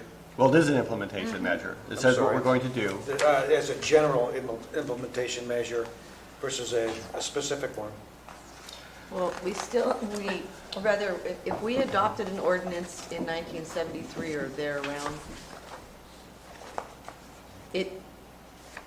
if it already exists, we need to know it exists, and if it needs to be updated and we need to look at it, then that needs to be done as well. It's not like we don't have a choice. We have to have an ordinance according to 65910. So by using Peter's words, what we're saying is we're going to locate that ordinance. Hopefully it already exists and we complied with the law. If it doesn't, we're going to need to do something with it. And when I read 65912, one conflicts the other there pretty seriously. Do you get that, Peter?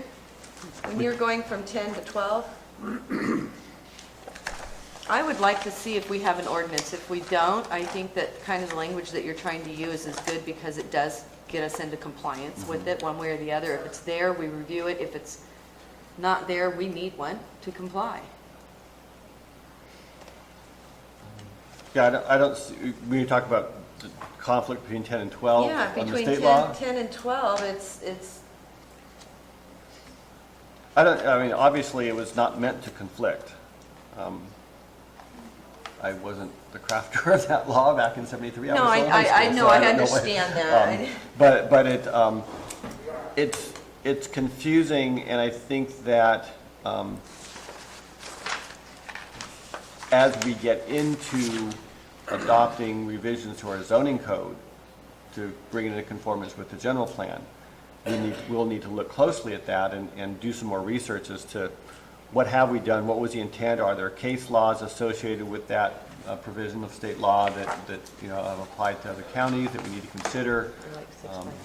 I think I don't know that we need to resolve that here today with the general plan, but I think as we get into the implementation programs in the future, then we say, okay, now what does this really mean? What do we have to do? What kind of research is necessary? So the language that you just suggested is intended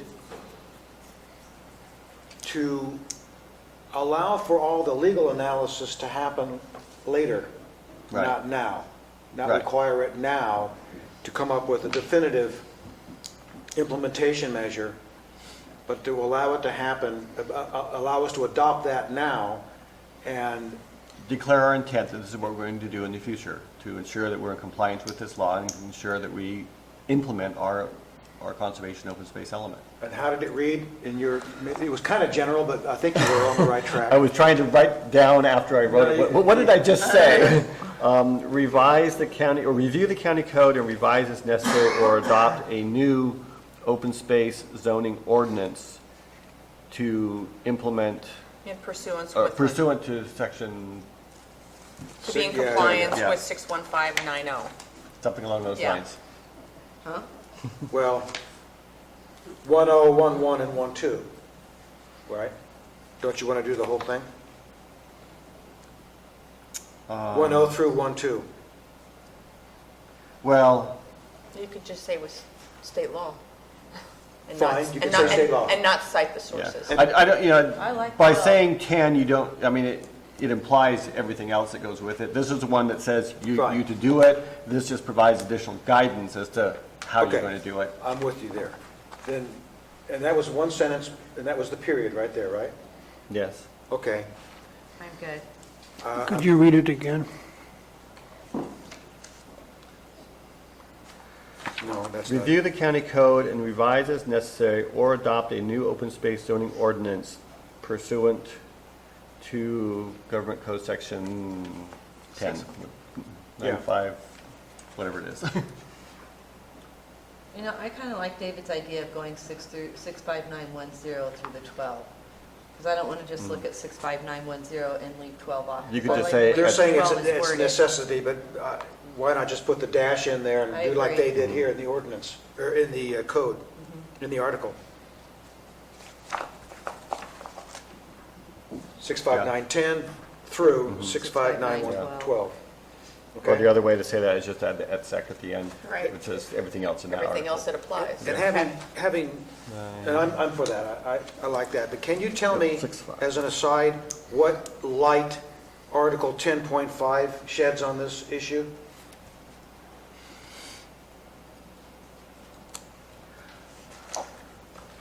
Article 10.5 is the section of the government code that talks about what needs to be in the open space element. And I think I may have that in a prior, Okay, it's actually more general, it goes the other way. right. Okay, I understand.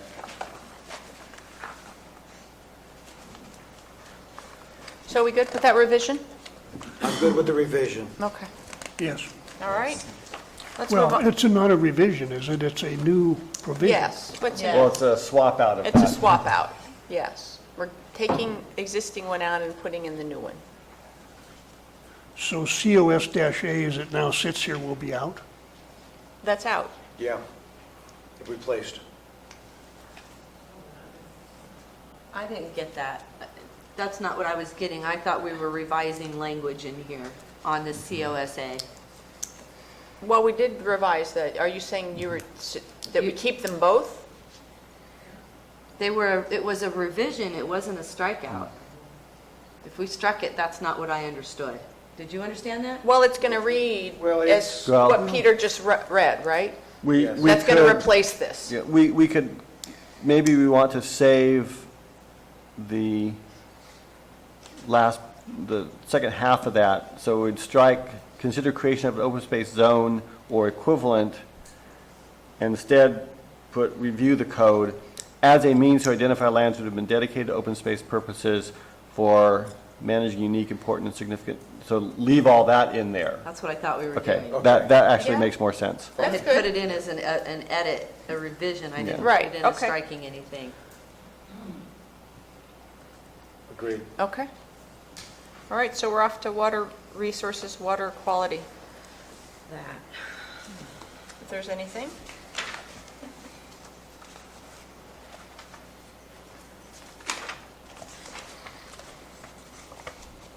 Down here. I didn't have any. Okay. Well, who's got the next one? Did you have any water resources, Kelly?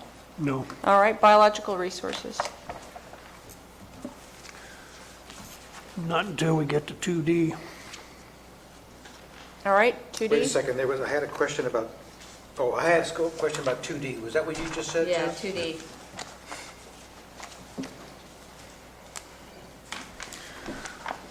And in particular, the last sentence. This is the one that reads, "In the interim, the county will continue to apply a replacement standard of 3-to-1 for lost oak canopy discretionary projects," which has been discussed some already today. As I read the staff report, the origin of this is not clear. There's no suggestion of any scientific basis for this. There's no citation of any scientific basis for it. It appears that it was a standard that was developed over time on an individual tree-by-tree basis, although this would appear to change it. Instead of being on a tree-by-tree basis, it would be for lost oak canopy discretionary projects. Apparently, this standard was not in the 1996 general plan, or there would have been mention of it. That having been said, it appears to apply to any lost oak canopy that's involved with a discretionary project. That would include your basic scrub live oak thickets that have really lots and lots of little trees in those thickets. If you ever try to walk through one, some places you can't. Literally read, you have to replace that scrub brush 3-to-1, which to me makes no sense. And so in the absence of some compelling need to have some 3-to-1 standard of uncertain parentage and unclear effect, I would just get rid of it.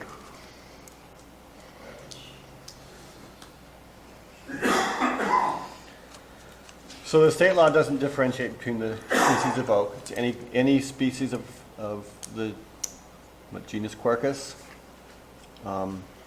And so that includes scrub oak, interior live oak, whatever you want to call it. But it's your discretion as to if you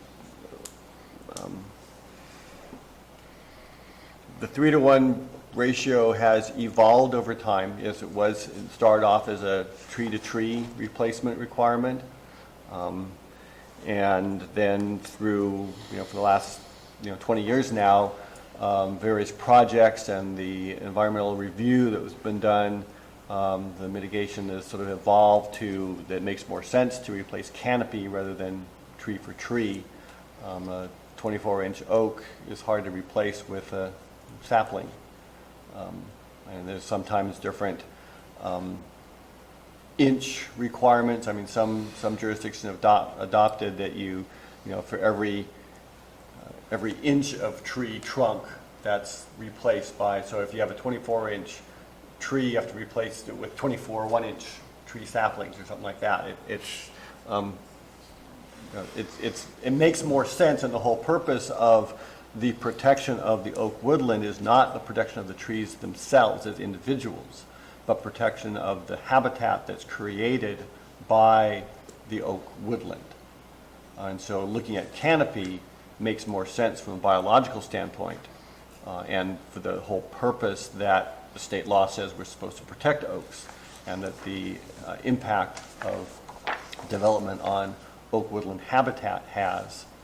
It's not the oak trees themselves that are that special, although they, according to the state they are, but it's the habitat value that they provide, which is being lost. So that's why it's gone from individual trees and measuring the diameter of the tree trunks or counting the number of trees to a broader look at oak canopy. And it's simply easier that way too. You can calculate that using aerial photos rather than going out there on the ground and counting, every single tree and tagging each one.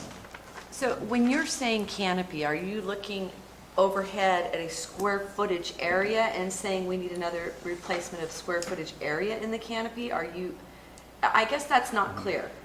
So if you have an area of land and it's got different vegetation in it, and part of it is oak canopy, and part of the proposal say we're going to take out this area, we're going to remove this amount of the oak canopy, and that's easily measured by just sort of superimposing the development footprint onto the existing vegetation.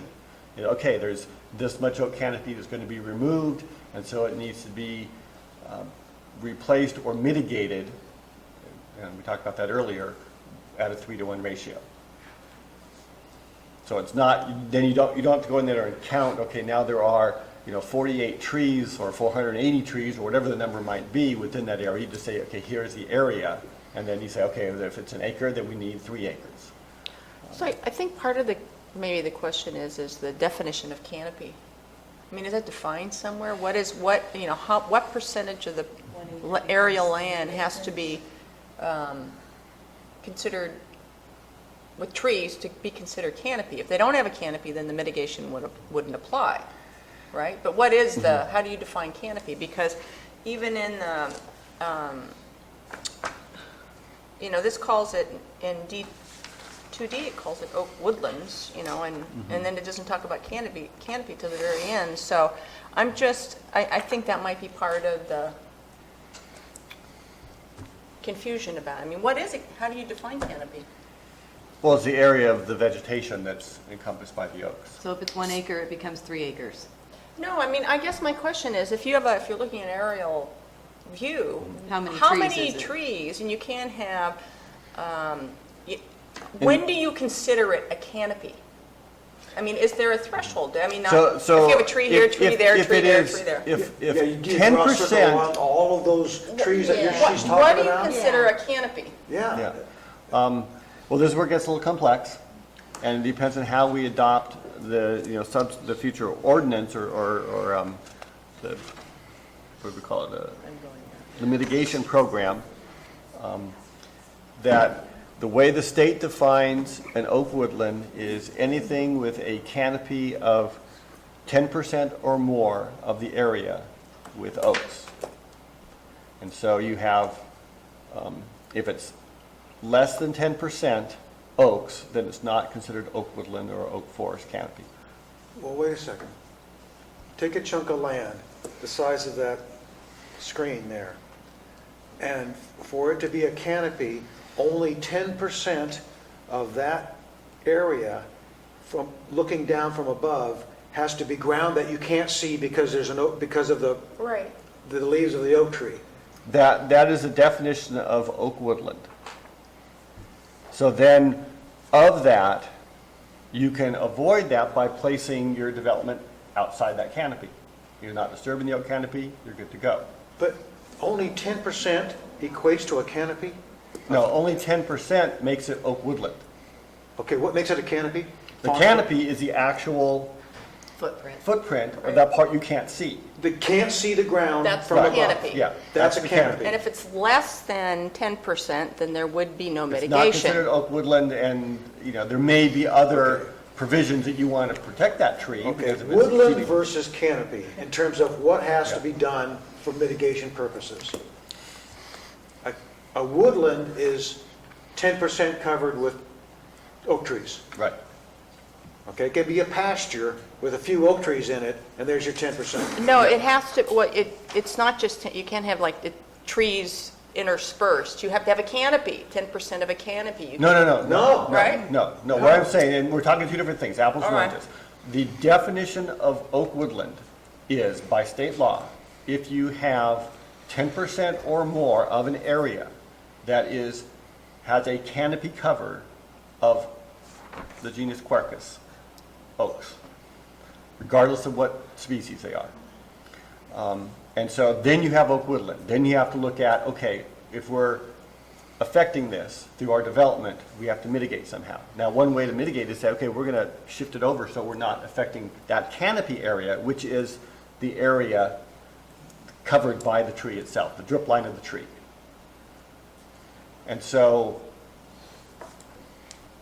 in many cases, you can massage your development around and protect the canopy and you're good to go. There's no impact necessary. But if you end up saying, gee, it's, 60% oak canopy, and we're developing, 60% of the site, well, we're going to lose some of the oak canopy. Then you measure it by the amount of area that's actually covered by the canopy itself. Some of it you can avoid, but you're going to disturb some of it. So out of that 60% of the site, maybe you're disturbing 20% of the canopy. So that 20% then has to be mitigated. And then further complicating, don't you also measure, it's not like you have to measure an oak tree by like breast height, a certain diameter? So well, it's not that's like, if you're getting into individual trees. In many cases, the canopy, there are multiple trees that come up together, or a multi-trunk tree. That's why it's easier just to measure the canopy. It doesn't really matter what's down below. It's the area of the canopy. It could be multiple trees. It could be one tree. I want to go back to the resolution that was done in 96, then redone again in 2009. So our county came up with this 3-to-1 ratio. But if we looked directly at the Oak Woodlands Preservation Act, do they not have clear guidelines, and our county has chosen to make it more restrictive than it necessarily has to be? This is just something that is adopted in our county. And if we looked directly at the Oak Woodlands Preservation Act, are we overkilling this? I mean, I Oak want to Woodlands research that Preservation more. Act does not have a specific number as far as here's how you're going to mitigate it. It basically delegates to the counties then how you're going to do that. But we can't just sort of unilaterally or arbitrarily say, we're going to say it's, X. It has to be sort of reasonable as far as from a biological standpoint. So And what if we went 2-to-1 instead of 3-to-1? That's something that we could probably do. Hang on to that idea for a second, because let's go back to canopy replacement as opposed to tree replacement. As I see it, it's impossible to replace on a canopy basis. If you take out an acre of what was designated as canopy, because from above you can't see the ground, it's solid oak tree, and you try to replace that on a 3-to-1 basis, it's not possible to do it on a 10-to-1, 100-to-1 basis, because if you are replacing the trees that created the canopy with some new trees, you cannot create a canopy with new trees.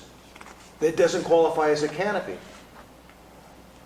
So then on the Preservation Act, you would not be using that land. You will not touch that canopy. It's going to be protected. It's not a canopy.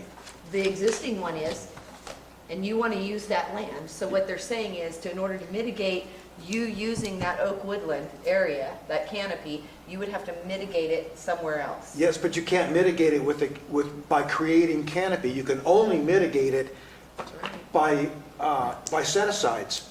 Well, and maybe the term replacement is inaccurate. Maybe it should be applied in mitigation standard of 3-to-1. So what the law says is you can only mitigate by replacement up to 50% of the lost canopy, which further complicates matters. So, but again, as I said, most developers aren't interested in planting oak trees and maintaining them over a 5 to 7 year period.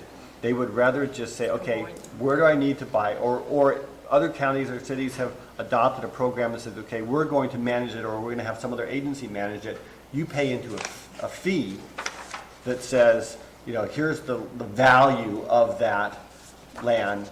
Pay the fee, and some other entity then, you identify where acquisition areas are appropriate, you purchase that land, and you manage it for the oak woodland value that's done. This is where Banking. It is banking. I Yeah, just, then I it's guess I banking. don't understand that process. I didn't understand it with the salamander, and I don't understand it with the trees, because in an environmental aspect, if that is an important area, then how you can destroy it and then bank it somewhere else goes against all of the principles. So it's either environmentally protected or it's not. I mean, you can't just pick up and move an environmentally sensitive area and bank it. I would agree with you, I that just from think a this purely doesn't- biological standpoint, it is a loss. It is a loss. But it's recognized that in order to compensate for that loss, we're going to set aside some other land that's appropriate, that's got the good quality, habitat values that we're losing, so that that area won't be lost in the future. So In the long run, it is a net loss. So by And- planting trees doesn't fix the issue, because you can plant a sprig and you've still lost a 20, 30-inch tree that is going to take years to get back. Mm-hmm. So if they said you were going to replace those size trees with these size trees and mitigate, or put that in open space and conservation, and it's never going to be destroyed. Don't get confused with a tree ordinance that says we want to protect large trees. And that gets into the 24-inch diameter breast height measurement, and say, okay, any tree that is above a certain size, we want to protect for its value as a tree. What the purpose of oak woodland protection is the habitat value of the little trees, the big trees, the other brush that grows with it, the food source that's there for the wildlife. All of that is what's looked at when you look at canopy, as opposed to just individual trees. Now, some, particularly cities, will say, our trees are very valuable to us and we want to protect those trees, so we're going to require an ordinance that you can't cut down a tree of a certain size without getting a tree cutting permit. I'm not suggesting that we go that, that's not something that I think Calaveras County wants or needs. But we are required by state law to look at the impact of future development on oak woodland. And that gets more to the whole habitat value of the woodland and not just the individual trees. All right, so we know this includes scrub oak thickets. Drive out Dogtown Road and look at some of them or try to walk through them. They are 100% canopy. They have, in my judgment, zero habitat value. Nothing can get through them. They shouldn't have be there in the first place, and they wouldn't be here if we hadn't had fire suppression policies for the last 100 years. They don't belong here. They never did. And they don't belong here now. So if you're really looking for habitat values, then look exactly at what you're doing. The way this is written, there is no flexibility to it. There is no actual consideration of habitat values or the complete lack of any on any particular piece of ground. That's why I can't go for it. You had indicated that the Oak Woodlands Preservation Act reads 50%. There's a provision in there when it comes to mitigating and replacement that the replanting of oaks, as Mr. Tuno has talked about, can only cover 50% of the mitigation. Just one of those provisions in the law. So replanting is only, you can only use that for up to 50% of the loss of the oak. You're still liable for the 1.5 factor, 1.5 to 1 factor after that, assuming you maximize your 50%. Yeah. I was hoping I had the language in front of me, but I don't.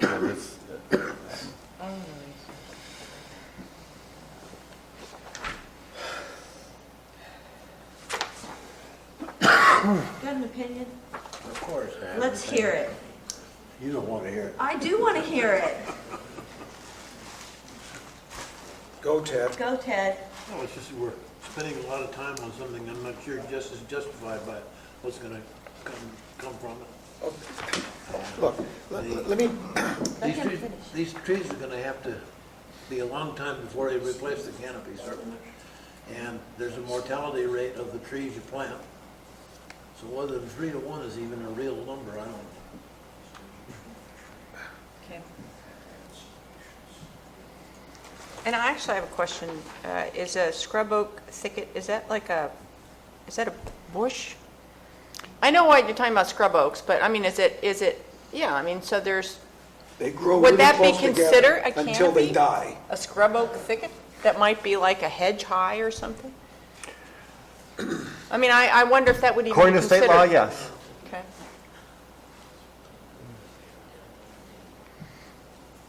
Well, I think with I mean, I would say that there may be examples where there are situations like that, but I don't know that they would be the most prevalent. Is it just the last sentence of that?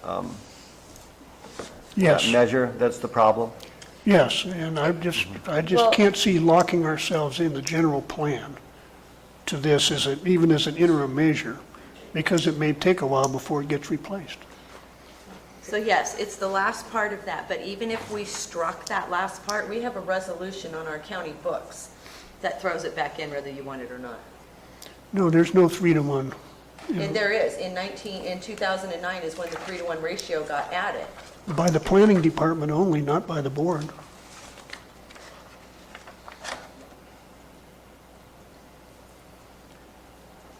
According to staff report. Oh, it's just general information from the planning department replacement, okay. So that And I'm became saying the don't sort of lock it in the general accepted plan. measure of, of mitigation that.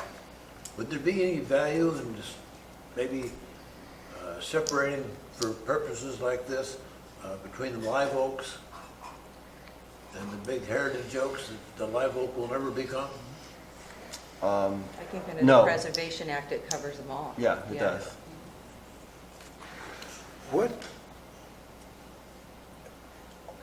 mitigation program does this contemplate that's in addition to the measures provided in the act?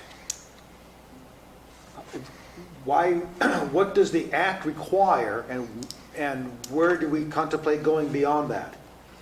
Well, the act lists some mitigation measures that are acceptable to the state. It also gives the counties the ability to add to that list. In other words, the act gives counties flexibility to say there are other things that will qualify as mitigation.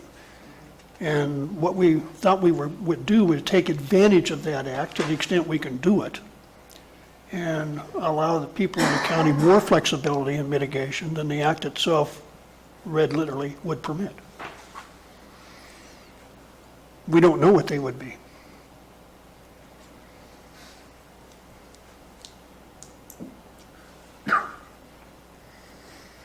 Can we, it's funny, we're arguing about this now, and all we did before, when we reviewed this, was say, the county will determine where it's significant. We added a little sentence, and now we're in our Well, argument. I think we had this argument, discussion last time, and Right. it was unresolved. So, and you asked me to go back and look at the genesis of that 3 to 1 ratio, and that's what I did, and it was, started off as sort of a undefined mitigation in 1996. The county, through its practice, adopted a set of standards or guidelines for developers in 2009 that was just by the staff, working with the community, with developers and with the consultants that, have to do the biological analysis for their recommended mitigation, consistent with the practice throughout the state. And the 3 to 1 ratio was fairly consistent throughout the state.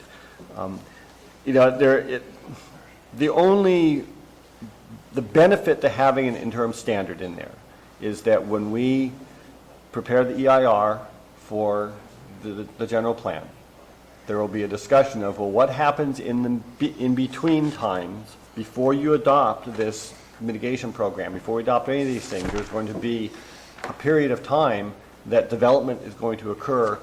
Oak trees will be lost, all the other impacts, what are we going to do? And this sort of says, here's our interim standard. So it sets sort of it sets the mitigation in the general plan At some point in time, as we go back through the EIR, if we take this out, we'll have to address it again.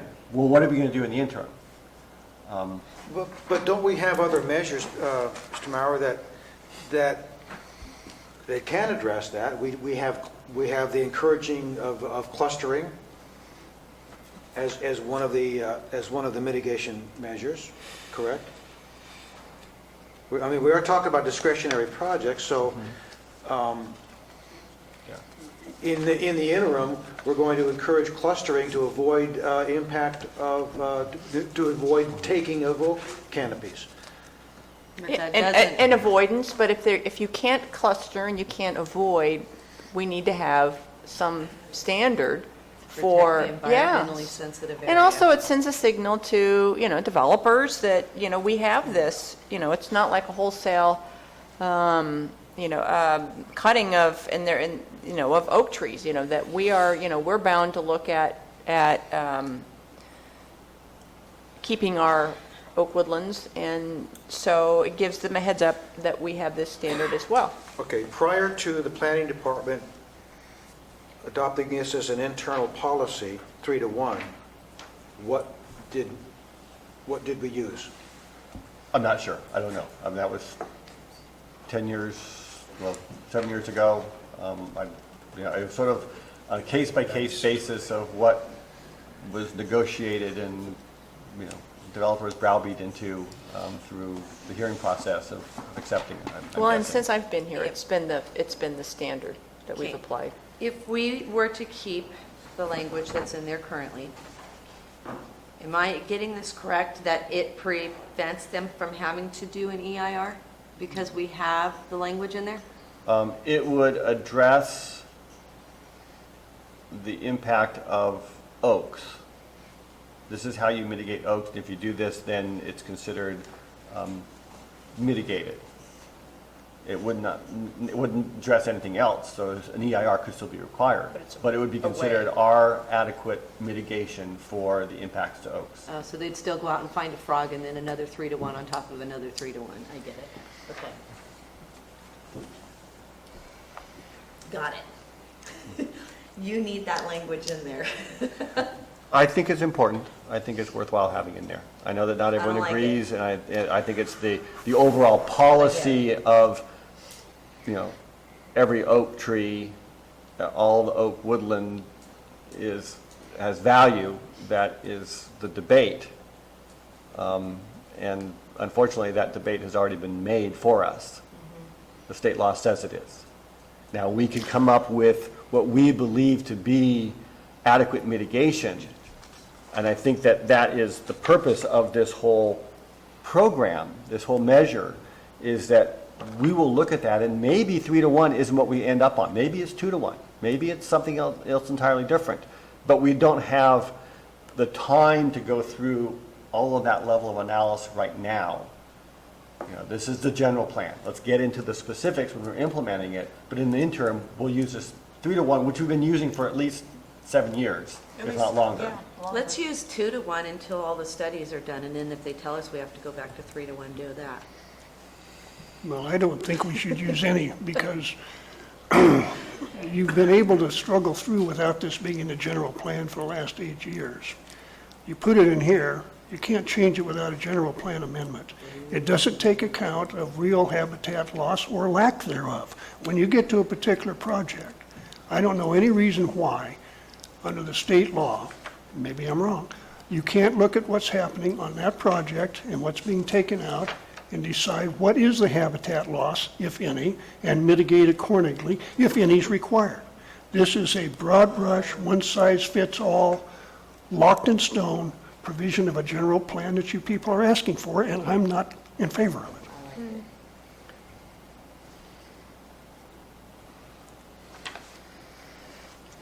So you could continue to work on the resolution that you have within the planning department, but once it's put into the general plan, we're stuck. Well, no, it says here we're going to use a standard until we develop a mitigation program. Which might take a long time. Or It could take a long time. That's my point. And I'm not sure exactly what the point is, but, I mean, we've Well, still been... the point is that the next guy in the door is stuck with 3 to 1. Well, all the guys in the door have been stuck with 3 to 1 for a long time. As a planning department policy, which they could change. It's also depending- been a planning commission policy. It's not just the planning department. We have been, the planning commission has been the one implementing that policy. And the planning commission has the ability to look at a particular project and say, there's no habitat loss here, period. If that's the case. You lock this in, you can't do that. That's my point.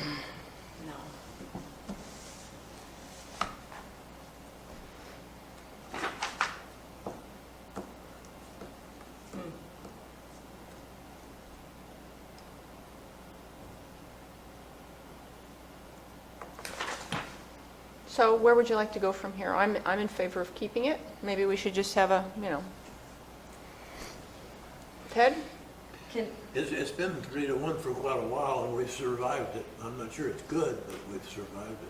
Can we hear from the public before we make a final decision? Well, let's just see where we're at with this now. I mean, we're not making a final decision. I'm just kind of like weighing in to see if I we're... want to hear from the public and see if they have things that they could add to it before I make a decision. So if there's 3 votes the other way, then we can just keep moving on. We could, but that's what I'm trying to determine. So we can sort of move off this and... I think you know where I'm at. I know where you're at. Where are you at, David? There's got to be a better way to do this. There just has to be. Well, the better way is... I don't want to just throw up my hands and say, to hell with it, we've lived with 3 to 1, let's keep on doing it. It's 3 to 1 until we actually do a mitigation program. Yeah, I know, and it's been sitting there for how many years, and nobody's done the mitigation program yet. Well, not because people haven't been interested in it. It's been on the radar for Oak Woodlands. I'm not pointing the finger at anybody. No, I'm also saying it's not like it hasn't been an issue, the fact that we don't have a policy in a program for mitigation other than this. It's been on the books for a long time.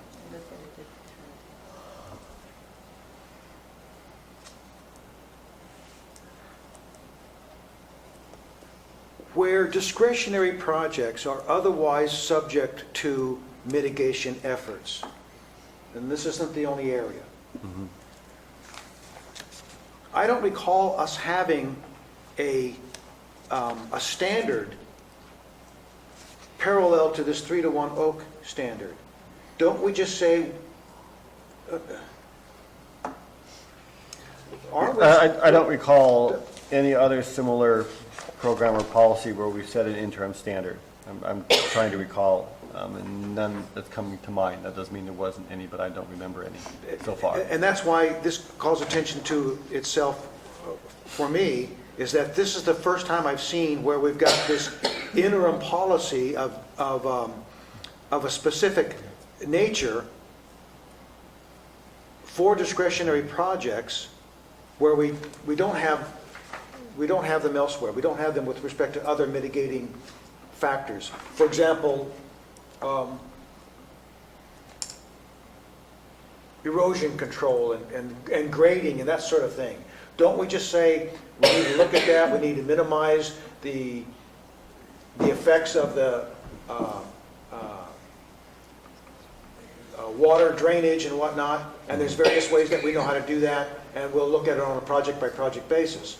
Isn't that how we handle other issues with discretionary projects? For the most part, yes. Okay. Why isn't there a parallel to this particular mitigation need? Probably because we've been using this standard for the past number of years, and it just sort of declares our intent to continue using that standard until we adopt something different. We don't have a similar standard elsewhere. This is one that's been sort of very clearly identified as this is what we've been using for the past, for similar impacts. Okay. To me, that's not a great answer. I think you'll agree with that. I think you might also agree that if you've got an interim standard, like this 3 to 1, your motivation to come up with a permanent one isn't as high, isn't as great. If we don't have that standard, but instead we say on a project-by-project basis, we will mitigate oaks where feasible and la la la la la, then, and and people object to that, or it doesn't seem to be working, or it's too confusing, and there's too many battles over how to mitigate the oak issue, then the county, the department, the commission is motivated to say, okay, then we need something more exacting. There is certainly more pressure to There's more adopt pressure to come something up than, with the measures, Can't because argue you with that don't have an statement. interim one. I can't argue with that statement, that's for sure.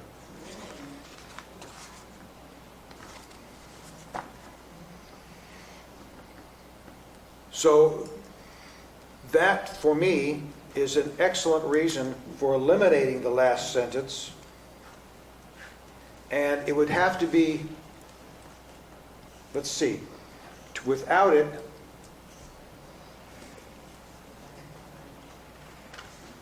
The rest of the program works fine without it. correct, it works fine, because it's just like every other mitigation program throughout the general plan.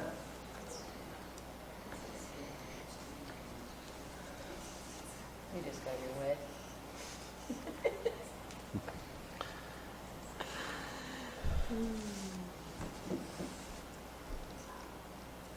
Do you want to hear from the public? We could. It's almost noon. That's what I was thinking. We might. Were there anything else maybe as far as other policies in? the Oh, section? oh, yes, you don't want to get there yet. All right, so then, well, let's just recess till 1. Okay. We'll be back.